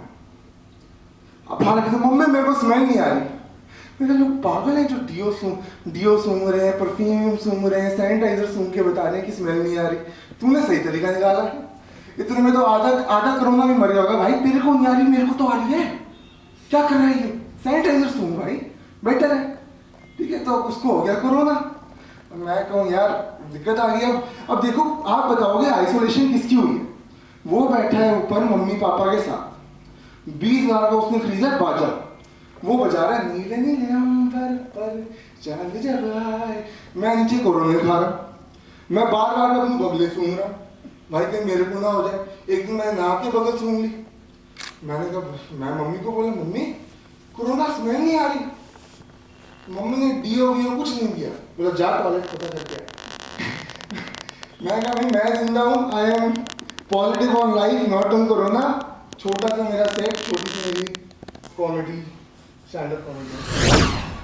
तो अभी मैं दिल्ली मेट्रो की एक बात बताने जा रहा हूँ आपको। मेरा दिल्ली से बिलोंग करता हूँ, तो मैं दिल्ली में मेट्रो में ज़्यादा सफ़र करता हूँ। तो अचानक से एक दिन मैं जैसे ही मेट्रो से जा रहा था, मेट्रो की ट्रेन आ रही है आराम से, मेट्रो की ट्रेन आते वक्त एक अंकल मेरे पास पीछे आते हुए कह रहे, बेटा बेटा बेटा गुड़गांव जाएगी क्या बेटा बेटा। मैं देखा है अंकल के चिल्लाए जा रहे, गुड़गांव जाएगी। मैं कहा अंकल हाँ जाएगी कुछ। तो नोएडा की गाड़ी थी, मैं नोएडा होते हुए जाएगी, वो कह रहे गुड़गांव जाएगी ना। मैं कहा रिजेक्शन दे देता तभी हार्ट अटैक आ जाता। मैंने कहा अंकल नहीं जाएगी जाओ। वो 2 घंटे का रास्ता ट्रैवल करते हुए घूमते हुए आए, वो कह रही बेटा गुड़गांव तो नहीं गई। मैं वहीं खड़ा रहा 2 घंटे तक, क्योंकि मैं उनका वेट कर रहा था। उन्होंने कहा कि अभी आने वाले हैं। उनके वेट के चक्कर में, क्योंकि हमारा समय बीतता गया, वो देखते गए कि हाँ हम पहुंचने वाले हैं अभी। तो कुछ समय बाद क्या हुआ, वो अंकल तो मिले नहीं अगली बार। तो उन्होंने, हम लोग का रोज का सफर ऐसे चलता रहा, रोज अंकल मिलते थे, रोज उनको 2 घंटा रास्ता एक्स्ट्रा बताते हुए वो रोज अंकल ऐसे घूमते हुए आते थे। तो एक दिन अंकल मेरे पास आते हुए बोले बेटा शादी करोगे, मेरी बेटी मांगलिक है। मैंने कहा हाँ अंकल कर लेंगे, कोई दिक्कत नहीं, आपको रिएक्शन दे दे तो हार्ट अटैक ना आ जाए तुम्हें। तो अंकल देखते हुए मुस्कुराते हुए बोले बेटा कोई दिक्कत नहीं, शादी कर लेना। मैंने कहा मैं भी मांगलिक हूँ, वो भी मांगलिक है, दोनों मिलकर एकदम मनुष्य करेंगे। वो खुश होकर कहने लगे कि ठीक है बेटा शादी आपकी पक्की कर दी गई है। तो ऐसे ही चलता रहा हमारा। ऐसे ही मैं एक दिन मेट्रो में जा रहा था, मेट्रो के बीच में उल्टी होने लगी किसी को। तो उस समय ऐसे काफी लोग होते थे, जब फीलिंग आती ना ओ ये करते हुए, तो उस फीलिंग के बीच में कुछ लोग ऐसे थे जो रिजेक्शन तो सबकी थी और जो की फीलिंग आती थी अंदर से, वैसे मेरी वैसी फीलिंग थी ओ। तो कुछ लोग होते हैं ना दिल्ली से, और जो कुछ होते हैं हरियाणा और नोएडा वाले, तो वो क्या करते हैं, वो देखते हुए कहते हैं कोई नहीं चुप रहो, आराम से कोई बैठेगा आगे। तो जहाँ उल्टी होती है तो नीचे ऊपर वाली एक सीट खाली नहीं हो जाती है, तो हमेशा भीड़ बढ़ी हुई आती है। तो बंदे देखते हुए घूरते हुए कहते हैं अरे ये क्या, ये तो पूरी सीट खाली है। ऐसा घूर के देखते हैं, वो देखते हैं कि भाई सीट खाली है, पूरा अपना जर्नी भूल जाते हैं, सिर्फ उसके डेस्टिनेशन पे ध्यान रहता है कि हाँ भाई वो सीट खाली है, उसी पे जाना है, आगे अगल बगल सब भूल जाते हैं। तो वो चलते हुए जाते हैं और बैठ जाते हैं अचानक से। और जो पीछे बैठे होते हैं अंदर मेट्रो के अंदर, वो कहते हैं कि भाई कुछ बोलना मत, चुप रहो। जब तक वो बंदा उसमें बैठना चाहे, उसके पैर में लगना चाहे, वो ऐसे चलते चलते फिसल गिर ना जाए, तब तक वो चुप रहेंगे बिल्कुल। वो बोलेंगे नहीं कि हाँ भैया यहाँ पे उल्टी पड़ी थी, आप हट जाओ साइड, लेकिन वो कुछ नहीं बोलेंगे। और कुछ बंदे ऐसे होते हैं जो उतर जाते हैं। अब सबसे बड़ी बात ये, जिन बंदों को उल्टी आती है वो मुझे सबसे सेल्फिश लगते हैं। वो किस वजह से लगते हैं, उनको ये नहीं पता चलता है 10 मिनट से पहले सबको पता चल जाता है कि हाँ भाई उल्टी आने वाली है। अभी जाते हैं यहाँ पे लोग काफी सोच रहे होंगे कि कैसी बातें कर रहा है, लेकिन सबसे पहले 10 मिनट पहले समझ जाते हैं हम लोग कि हाँ उल्टी आने वाली है। तो ये नहीं कि अब मेट्रो आ रही है तो मेट्रो हर 3 मिनट बाद गेट खुलता है बंद होता है, गेट खुलता है बंद होता है, हर 3 मिनट बाद। लेकिन उनको क्या है जब तक उल्टी यहाँ तक ना आ जाए, गले तक ना आ जाए, तब तक वो नीचे नहीं करने देंगे। तब तक वो कहेंगे अरे 1 घंटे हैं, रोक लेंगे, क्या दिक्कत है, एक स्टेशन बाद तो उतरना है। जब तक एक लीटर तक ऊपर नहीं आ जाएंगे ना गले तक, तब तक कहेंगे अरे रोक लेंगे भाई, जिक्र आया अपना, तब तक वो नहीं उतरते। तो ऐसे ही वो लोग सेल्फिश में बहुत दिनों से मैं समझता आ रहा हूँ। तो एक बार ऐसे ही हुआ था, मैं मेट्रो में सफर कर रहा था, एक बंदा पूरा यहाँ से यहाँ तक आ गया। वो कह रहा है और भाई आगे जाएगी ना, पहलापुर जाएगी। मैं कहा जाएगी? 1 मिनट। वो करके बोल रहा है ठीक है हाँ जाएगी ना आगे। मैं क्या कह रहे थे? मैं पहलापुर। मैं कहा हाँ। तो एक बार और करके बोलता है भाई ठीक है हाँ जाएगी जाएगी। तो आगे से ऐसे करते करते जाते वो बोलते हुए जा रहा था। तो मैं कहा अभी भाई उतर जाओ यार, अब तो उतर जाओ कम से कम, अब तो आ गया आपका स्टेशन। वो कह रहे भाई हाँ अभी आना है वापस, अभी हमारा है नहीं, अभी हम आएंगे। तो जब तक बंदा वो पूरी तरीके से फ्री नहीं हो जाता ना अंदर से, बिल्कुल खाली खाली नहीं हो जाता, तब तक वो उतरता नहीं है बंदा। उसके बाद क्या होता है, एक दिन ऐसे ही मैं जा रहा था, तो एक बीच में ऐसे एक बंदा मिला मुझे जो बिल्कुल शांत स्वभाव का था, बिल्कुल शांत, इसमें मतलब ना किसी से मतलब ना दुनियादारी से मतलब, कोई दिक्कत नहीं, उसको कोई मतलब ही नहीं है। एक दिन ऐसे रास्ते में मैं भी जा रहा था, उसके बगल से मैं भी जा रहा था। तो वो क्या हुआ, वहां पे कुछ शादी होती है ना, शादी ऐसे नोट लुटाते रहते हैं बंदे अपने शादियों में। तो वो शादी में 1000-1000 के नोट लुटा रहे थे। उस समय जब नोटबंदी नहीं थी, तो उस समय 1000-1000 के नोट लुटा रहे थे। बंदे के ऊपर नोट को बरसात हो रही है। वो बंदा कह रहा है, वो बिल्कुल शांत स्वभाव से अपना चुपचाप चल के जा रहा है ऐसे ऐसे, उसको कोई मतलब नहीं है आगे पीछे क्या हो रहा है क्या नहीं हो रहा है। शादी के बीच में क्या होता है,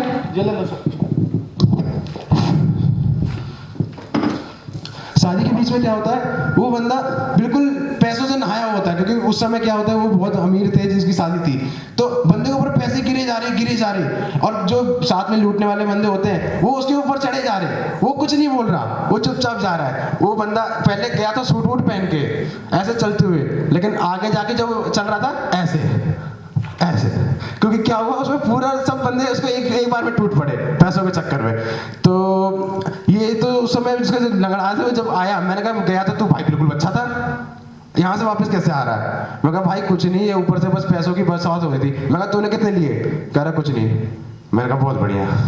तो ऐसे ही वो चलता गया। तो एक और बात है, जब हम लोग आ रहे थे एक समय, हमारे मित्र जेपी जी और एक हर्ष नाम के हैं, तो उस समय वो हमारे साथ आ रहे थे। तो एक समय की बात है, एक मेट्रो में एक लड़की मिल गई थी हमें। वो देख के बहुत खुश, हम भी खुश हैं। और क्या होता है ना, ऊपर कपल्स जो होते हैं अंदर मेट्रो के अंदर, वो कपल्स कैसे होते हैं, भाई मैं बॉडीगार्ड हूँ, पूरे देश में यहाँ पे कोई भी आ जाए उसको किसी को छेड़ने ही नहीं देगा अपने कपल को। तो वो क्या करता है, मेट्रो में घुसता है अंदर, वो पहले स्कैन करता है सब ठीक है कि नहीं है, तब बोलता है हाँ आ जा अब सब ठीक है। और क्या करते हैं, अंदर घुस के पूरे स्कैनिंग मारते हैं पहले कि हाँ सब ठीक तो है ना, तभी घुसाऊंगा अंदर। तो ऐसे ही एक दिन हो रहा था, तो वो स्कैन करने के लिए बंदा अंदर घुसा और देख रहा है मेट्रो के अंदर कि सब ठीक तो है ना। अचानक से मेट्रो बंद हो जाती है, बंदा कहता है हाँ फोन करना अभी मैं आ रहा हूँ, फोन करना अगले स्टॉप पे मिलेंगे। मैं कहा बहुत बढ़िया। तो ऐसे ही हमारे अगले ऐसे ही हो रहा था। तो कपल्स लोग क्या होते हैं ना, वो बड़े मतलब एकदम अलग से चिपक जाते हैं, बिल्कुल एक मैग्नेट होता है ना, बिल्कुल वैसे चिपके रहते हैं। तो ऐसे ही वो कपल अंदर घुसता है, खिड़की होती है, खिड़की लगी रहती है ना जो अपने दरवाजा ओपन डोर वगैरह होते हैं। तो ऐसे क्या करते हैं, ऐसे पकड़ लेंगे और ऐसे, और अपने सामने अपनी गर्लफ्रेंड को ऐसे रख लेंगे और ऐसे पकड़ के हाँ ऐसे देखते हैं कि कहीं कोई देख तो नहीं रहा है, कोई देख ना ले। तो ऐसे पूरे चिपक जाएंगे और देखेंगे कहीं आगे पास कोई देख ना ले। तो फिर ऐसे ही वो पूरा स्कैनिंग करते हैं कि हाँ भाई कोई देख तो ना ले। और ऐसे ही एक अगली बार हो रहा था, तो उस समय क्या हुआ, वहाँ पे ऊपर से वो लिखा था ना कि please away from the door, वो कहते हैं दरवाजों से दूर हटकर खड़े हो। तो वो बंदे दरवाजों के साथ ही चिपक कर खड़े रहते हैं ऐसे।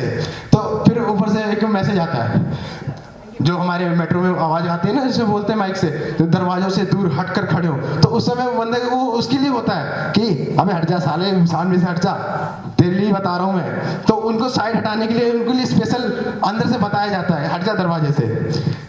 और ऐसे एक टाइम था मेट्रो के अंदर, तो मेट्रो में क्या था कि ऐसे ही हम एक दिन और सफ़र कर रहे थे। सफ़र करते वक्त हमारा स्टॉप आने वाला था। तो मैं और हमारे जेपी जी साथ में थे। तो मैं, जेपी जी और हर्ष, हम तीनों एक साथ में जा रहे थे। एक स्टॉप पहले हम लोग उतर गए। हमने कहा कि यार हमारा किराया बचेगा, हम किराया बचा के जाएंगे। तो उस समय क्या हुआ, एक लड़की हमारे साथ में जा रही थी। ये हमारे हर्ष जी जो है बड़े अंदर से खुशमिजाज इंसान है। तो उन्होंने कहा कि भाई देख वो लड़की जा रही है, उनके पीछे पीछे चलते हैं, ठीक है। वो लड़की पहुंच गई बल्लभगढ़, हमें उतरना था बदरपुर। वो बल्लभगढ़ पहुंच गया बंदा, वो कह रहा है भाई यार मैं तो उस लड़की के पीछे बल्लभगढ़ पहुंच गया, मुझे पता नहीं चला। मैंने कहा भाई यार पैसे नहीं है, करा दे यार रिचार्ज मेरा कार्ड का, मैं आ जाऊंगा। मैंने कहा बहुत बढ़िया भाई, तू बल्लभगढ़ पहुंच गया, तुझे पता नहीं चला? मैं कहा लड़की की नजरों में इतना खो गया, पता नहीं चला था भाई। मैं कहा तुझे सुनाई भी नहीं पड़ती? कह रहे ख्यालों में खोया हुआ था। तो वो बंदा वहां पहुंच के कहता है भाई मैं बल्लभगढ़ पहुंच गया हूँ। तो बस दैट्स इट। मुंह छुपा के चलना पड़ रहा है। हम नहीं, प्रधानमंत्री से लेकर राष्ट्रपति तक, छोटे बच्चे से लेकर के बूढ़े लोग तक, सभी लोगों को मुंह छुपा के चलना पड़ रहा है। और एक बात मैं मुझे बहुत परेशान करती है, बार बार मैं सोचता हूँ, जो हर बार होता चला आ रहा है, लेकिन मैं आज तक समझ नहीं पाया ऐसा क्यों हो रहा है। इसे जानने की कोशिश में नहीं की। कहते हैं कि जवान सीमा पर मरते हैं, कहते हैं कि जवान जो हैं वो सीमा पर मरते हैं, और हजारों जवान मर गए सीमा पर, लेकिन किसी ने सीमा से जानने की कोशिश नहीं की कि वो किस पर मरती है। किसी ने जानने की कोशिश नहीं की कि सीमा किस पर मरती है। बस जवान मर रहे हैं कि दिल्ली पुलिस के बारे में जब बात करें तो दिल्ली पुलिस सबसे अलग है, सबसे निराली है। एक बार मैं काफ़ी थका हुआ था और मैं बस से घर जा रहा था। बगल से एक पुलिस की वैन गुजरी और वो इतनी तेजी से थी कि मैं उस पर लिखा हुआ बस 2 चीज़ों को समझ पाया, बस 2 ही चीज़ें देखी। हालांकि होती 3 हैं, शांति, सेवा और न्याय। मैंने न्याय को नहीं देख पाया, जल्दबाजी में गाड़ी गुजर गई। मैं सोच रहा कि दिल्ली पुलिस है तो अब शांति के साथ वो हमारा सेवा करेगी 100 नंबर पर डायल करने पर। मैंने जी वही किया, काफ़ी थका हुआ था। घर जाके मैंने 100 नंबर डायल किया, सोचा दिल्ली पुलिस इतनी मददगार है, शांति के साथ सेवा करती है। और जी पुलिस तो घर पे आई, लेकिन ऐसी सेवा की कि मैं दोबारा नंबर ही भूल गया कि अब कहाँ जाना है, अब कौन से नंबर पे कॉल करना है। ऐसे ही गाना का ताना बाना। हमारे भारतवर्ष में अलग अलग इंडस्ट्री के अलग अलग गाने आते रहते, कभी हिंदी गाने, कभी भोजपुरी गाने। उसी में से एक गाना आया था, पवन सिंह जी का गाना है, रातें दिया बुता के। जहां मोदी जी सीना ठोक के कहते हैं कि मैंने इतने गांव में बिजली पहुंचाई है, वहां पवन सिंह का एक गाना चीख चीख कर बताया जाता है कि वहां आज भी बिजली नहीं है, उन्हें दिया बुता। मैंने ट्विटर पे किया मोदी जी को, बोला कि देखिए इतना फेमस जगह है वो, वहां पर अभी तक की बिजली नहीं पहुंची है। मोदी जी तक बात पहुंच गई। मोदी जी फोन लगाए लालू जी को, बोले लालू जी ये क्या देख रहा हूँ मैं, क्या सुन रहा हूँ आपके राज्य में, मैंने तो बिजली दे दी थी। लालू जी कहते हैं का सर जी आप भी एकदम बुड़बा के रह गए। अरे पवन में तो पगला गया है, उसका ब्याह हो गया है, वो पगला गया है, कुछ भी बोल रहा है। मनोज तिवारी से पूछिए ना, मनोज तिवारी से पूछिए। कहते हैं कि लड़की ही है वोल्टेज वाली करंट मारेली। यहाँ इतना करंट है कि लोग चार्ज होके घूम रहे हैं, आप कहते हैं कि बिजली नहीं दे रहे हैं। नहीं जी, गलत, ऐसा नहीं हुआ है। ऐसे ही जी आज के बच्चे हैं, कहते हैं कि बच्चे नहीं आज बाप जन्म लेते हैं। मैंने एक छोटे से बच्चे से पूछ लिया, नन्हे मुन्ने बच्चे तेरी मुट्ठी में क्या है। वो कहते हैं तेरे बाप का क्या जा रहा है, कुछ भी रहे। तो अपना काम कर जाके। मैंने बोला बेटे ऐसे नहीं करते, ये गंदी बात है, किसने सिखा दिया आपको? मैंने उठा के उसे एक किस कर लिया छोटे बच्चे को। वो बोला प्राइवेसी नाम की कोई चीज़ होती है नहीं होती है, दूर रहा करो मुझसे, बिल्कुल गलत आदत सीख गए हो तुम पता नहीं कहाँ से। तो जी ये हाल होते हैं आज के टाइम में बच्चे। फोन ऐसे छुप के चलाते हैं जैसे पता नहीं क्या देख रहे हैं वो। ये आज के बच्चे का हाल है।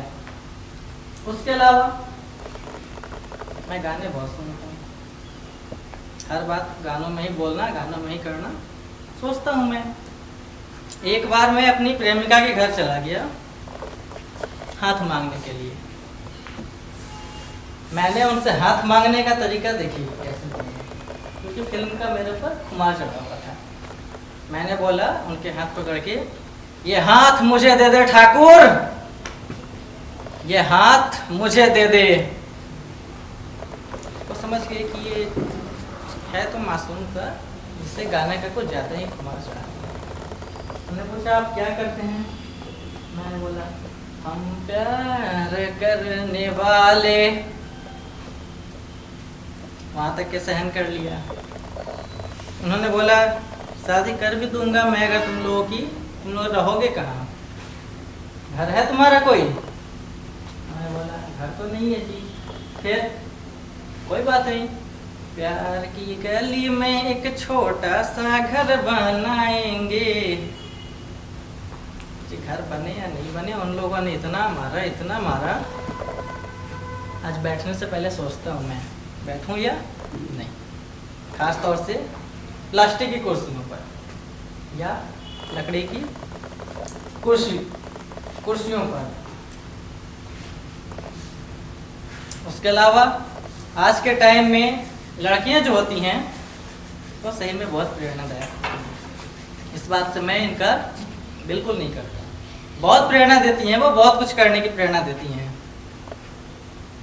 एक बार जब मैं दोस्ती में पड़ गया, मुझे कुछ नहीं आता था। आज मुझे नगमा लिखना आता है, कविता लिखना आता है, खास तौर से प्रेम भरे, सब कुछ सिखा दिया उन्होंने। और सिर्फ मुझे ही नहीं, उनकी दोस्ती का फल सिर्फ मुझे ही नहीं मिला, बल्कि उनके कई सारे जो और भी दोस्त थे वो सारे बड़े बड़े शायर बन गए, बड़े बड़े, और सारे वो बेवफाई के गाने लिखते हैं, बेवफाई के गीत गाते हैं। लड़कियाँ बहुत सही में प्रेरणादायक होती हैं, सिर्फ जिनके साथ होती हैं उनके ही नहीं बल्कि और भी लोगों की। धन्यवाद। उत्तर प्रदेश। सर नाम Vishal Singh Visen, stand up comedy प्रथम स्थान।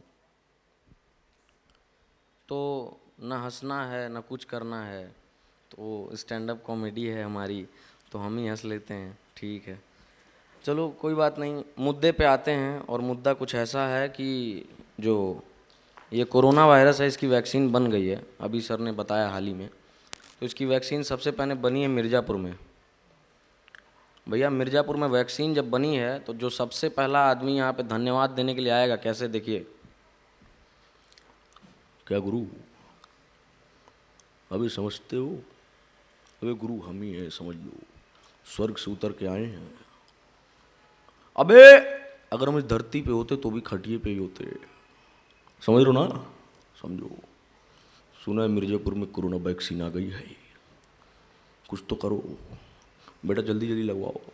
देन रिंकू भाभी, हमारा जिंदगी बर्बाद हो गया, हम क्या करें? पौंडीचेरी से आए थे, कहे थे वार्तालाप करेंगे, यहाँ आए तो प्रलाप करने लगे, हम क्या करें? बोले तुम बहुत सुंदर हो। अब आप ही बताइए, मैं इतनी सुंदर हूँ, मैं क्या करूँ?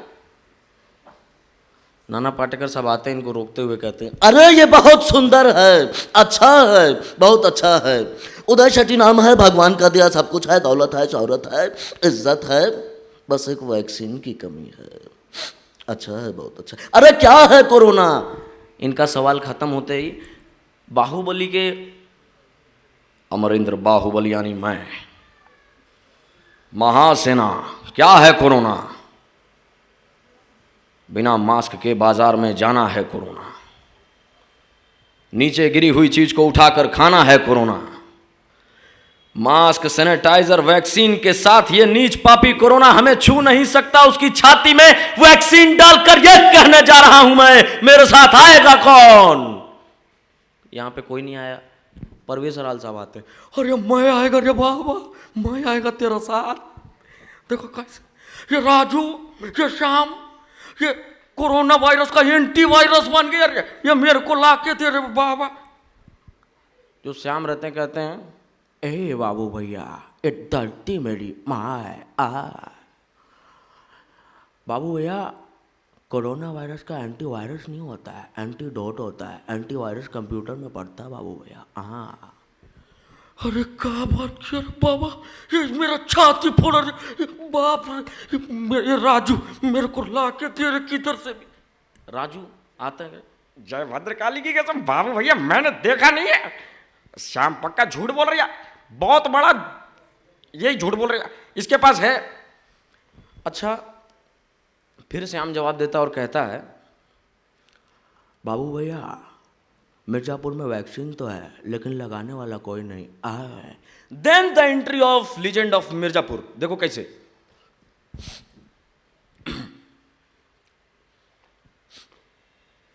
अखंडानंद त्रिपाठी,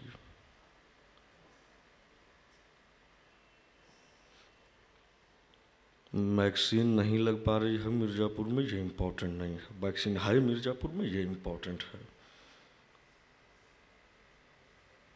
मकबूल, अरे ये वैक्सीन लगवाने वालों को बढ़वाओ यार, व्यापार में नुकसान होता है। मुन्ना से बोल दो बिग बॉस ऑन कर दे। अच्छा, मिर्जापुर में वैक्सीन आ गई, यहाँ चल रहा बिग बॉस। देखो बिग बॉस में भी कैसे फैला हुआ है कोरोना, में दिखाता हूँ भी कैसे। सलमान खान साहब आएंगे कैसे, देखो। सो हेलो, नमस्ते, अस्सलाम वालेकुम, केम छो, किरवाले, कसकाय, केमना छो, welcome to Mirzapur presents corona vaccine. So अभी तक आप सभी ने देखा, माँ की आँख, अभी तक आप सभी ने देखा कि कौन कौन लोग कैसे कैसे पीड़ित हैं कोरोना वैक्सीन से, सॉरी कोरोना वायरस से। वैक्सीन तो हम लगाएंगे, सॉरी, हाँ। तो अभी आप देखेंगे कि जो अगले आदमी हैं वो कैसे पीड़ित हैं कोरोना वायरस से। लैब फिर आ गया, सलाम साहब नवाज बोलता है इधर, मालूम क्या सबको। जब मेरे को कोरोना होना चालू हुआ तो मैं टक हो गया, टोटल ब्लैंक। बाद में मेरे को मालूम पड़ा कि सर घर का भेदी लंका ढाता है, कोई उम्मीदवार नज़र नहीं आती, कोई सूरत नज़र नहीं आती। अरे कोरोना होना तो मुअय्यन है, सांस रात में भी क्यों नहीं आती।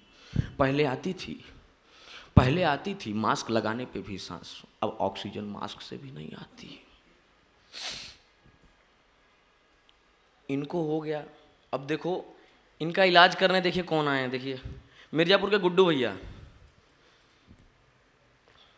पीछे से वैक्सीन लेके आए थे और ऊपर से इनको स्पेशल ट्रीटमेंट दे रहे हैं कि नहीं दे रहे हैं। अब उस समय इनको देखते कि आप लोग के प्रोटोकॉल फॉलो करते, ठोक दिए गलत इंजेक्शन। यहाँ गाना चलता है, चलाओ ना वैक्सीन के बाणी रे, जान ना लो ना जान रे। भैया अजय देवगन साहब की एंट्री होती है, देखिए। आली रे आली, अता तुब जी बारी आली, वैक्सीन तो अब मैं तो लगाऊंगा तुझे, और तू बता कि तेरा एक्सपीरियंस कैसा है। गुड्डू भैया आते हैं और कहते हैं लगा दूँ इंजेक्शन, कोई दिक्कत नहीं, लगाओ।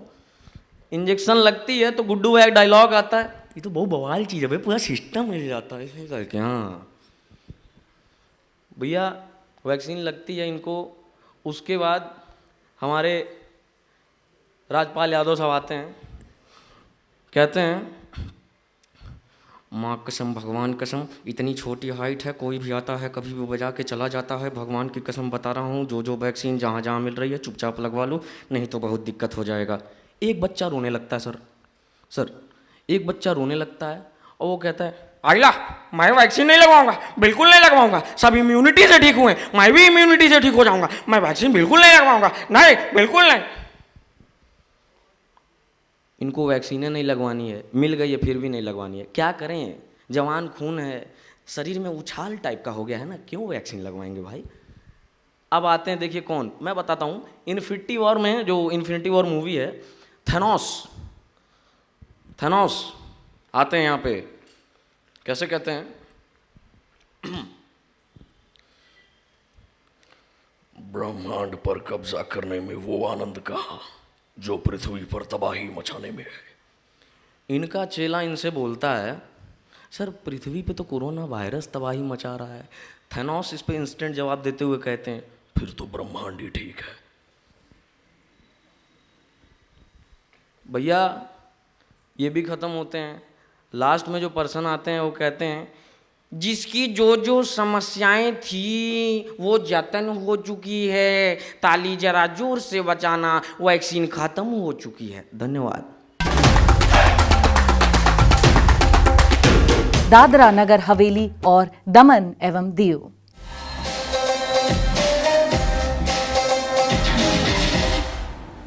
ओके, दुनिया की सारी चिंताओं को छोड़ के आज थोड़ी देर के लिए पुरानी यादों को याद करके हंसते हैं। 12th स्टैंडर्ड का एग्जाम था।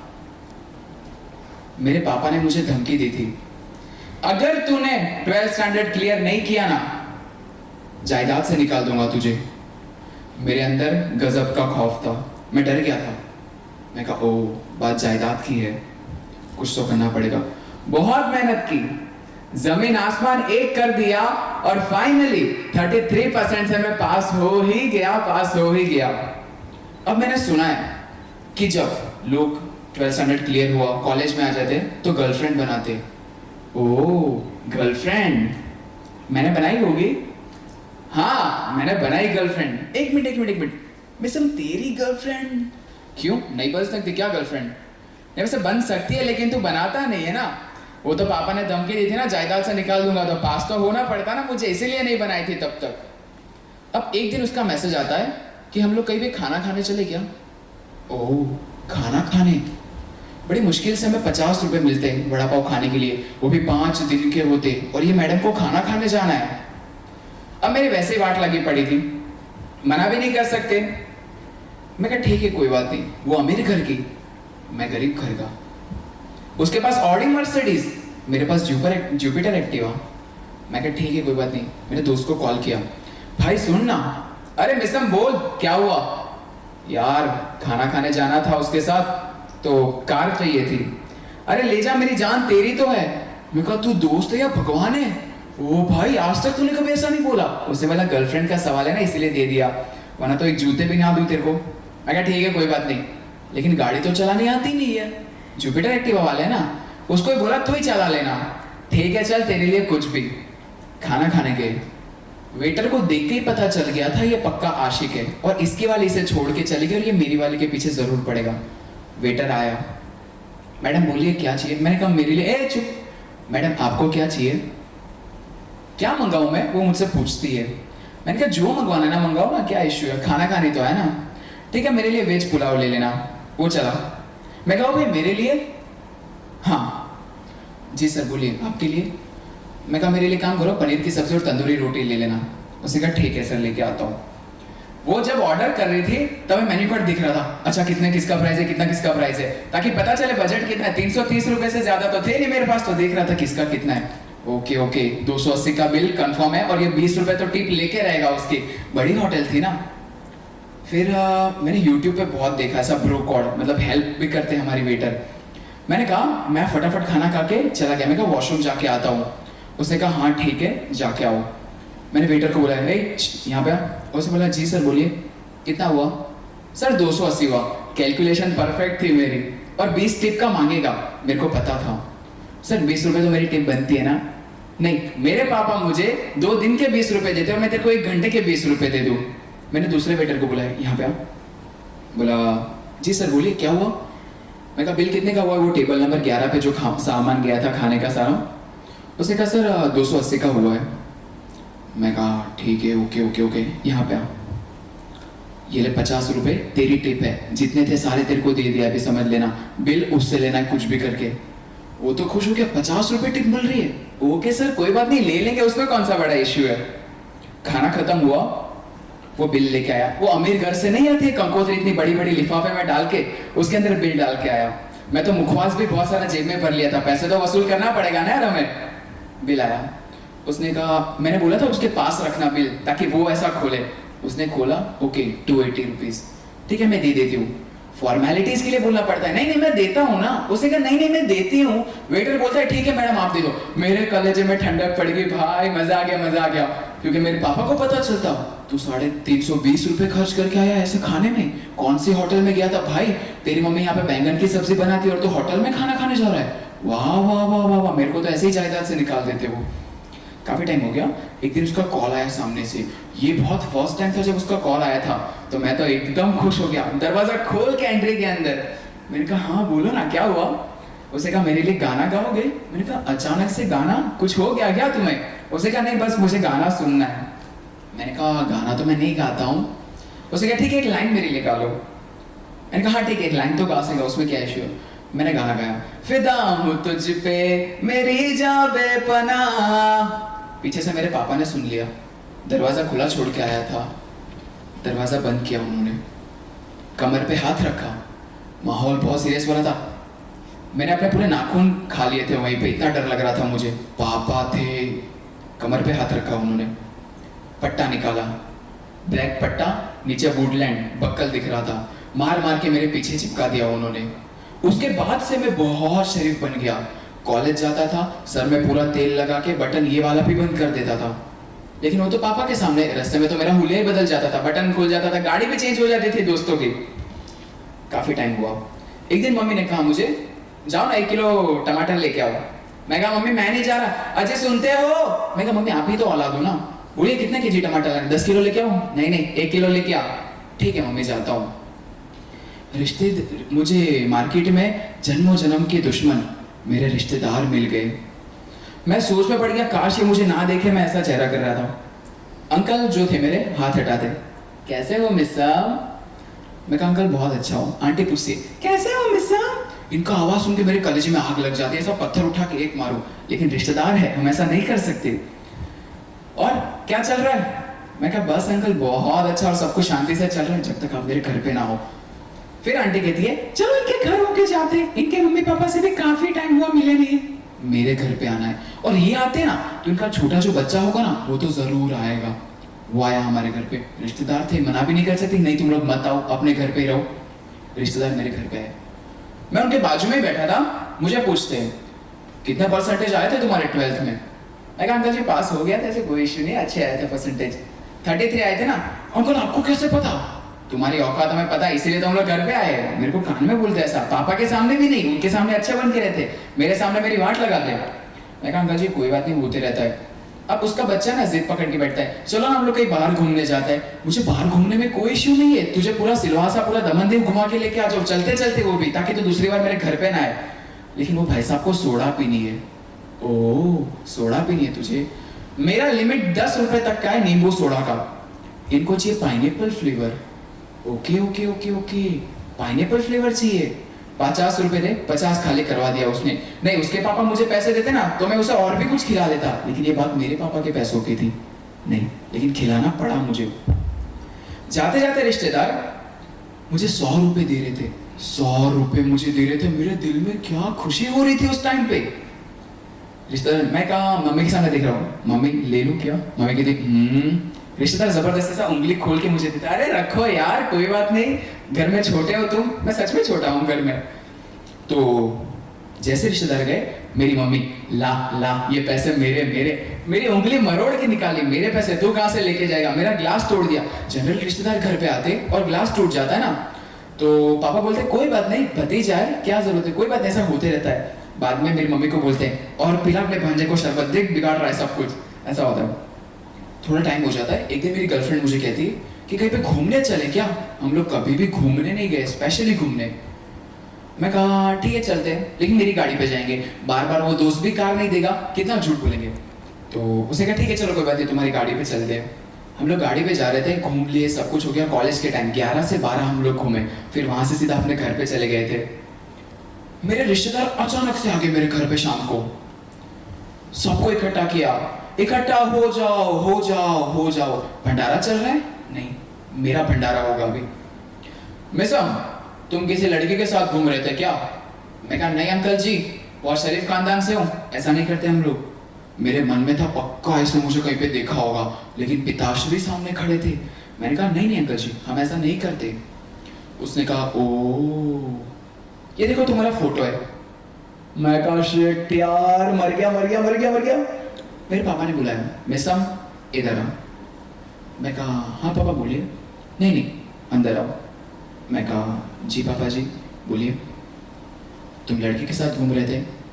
मैं मना करता तो भी मेरे पापा थोड़ी मानने वाले थे। फोटो तो देख लिया था, कमर में हाथ डाल के बैठा था अंदर। मेरी वाट वैसे भी लगनी थी, मैं समझ ही गया था कि पक्का इस बार कुछ और चिपकाया था, इस बार कुछ और चिपकेगा इस साइड। मैं सीधा कमर पे गया, पापा के कमर पे। पट्टा पहना है कि नहीं? नहीं पट्टा नहीं पहना था, हाथ में भी कुछ नहीं था, एकदम थोड़ा सेफ फीलिंग हो रहा था। पैरागॉन दिख रहा था मुझे, मार मार के इस बार इस साइड चिपका दिया इन्होंने। काफी ज्यादा टाइम हो जाता है, बहुत ज्यादा टाइम गुजर जाता है। हम लोग ने ये तय किया था कि हम लोग शादी करेंगे। ओ शादी करोगे तुम लोग? हमारे दादा परदादा अरेंज मैरिज करते थे, तो तुम लव मैरिज करोगे? मेरी मम्मी को कोई इशू नहीं है, मेरे पापा को बहुत ज्यादा इशू है। मैं जो बोलूंगा वही मिसम करेगा। मैंने अपनी गर्लफ्रेंड को कहा कि मेरे पापा को रिश्ता मंजूर नहीं है। हट तेरे पापा की। मैं कहा क्या?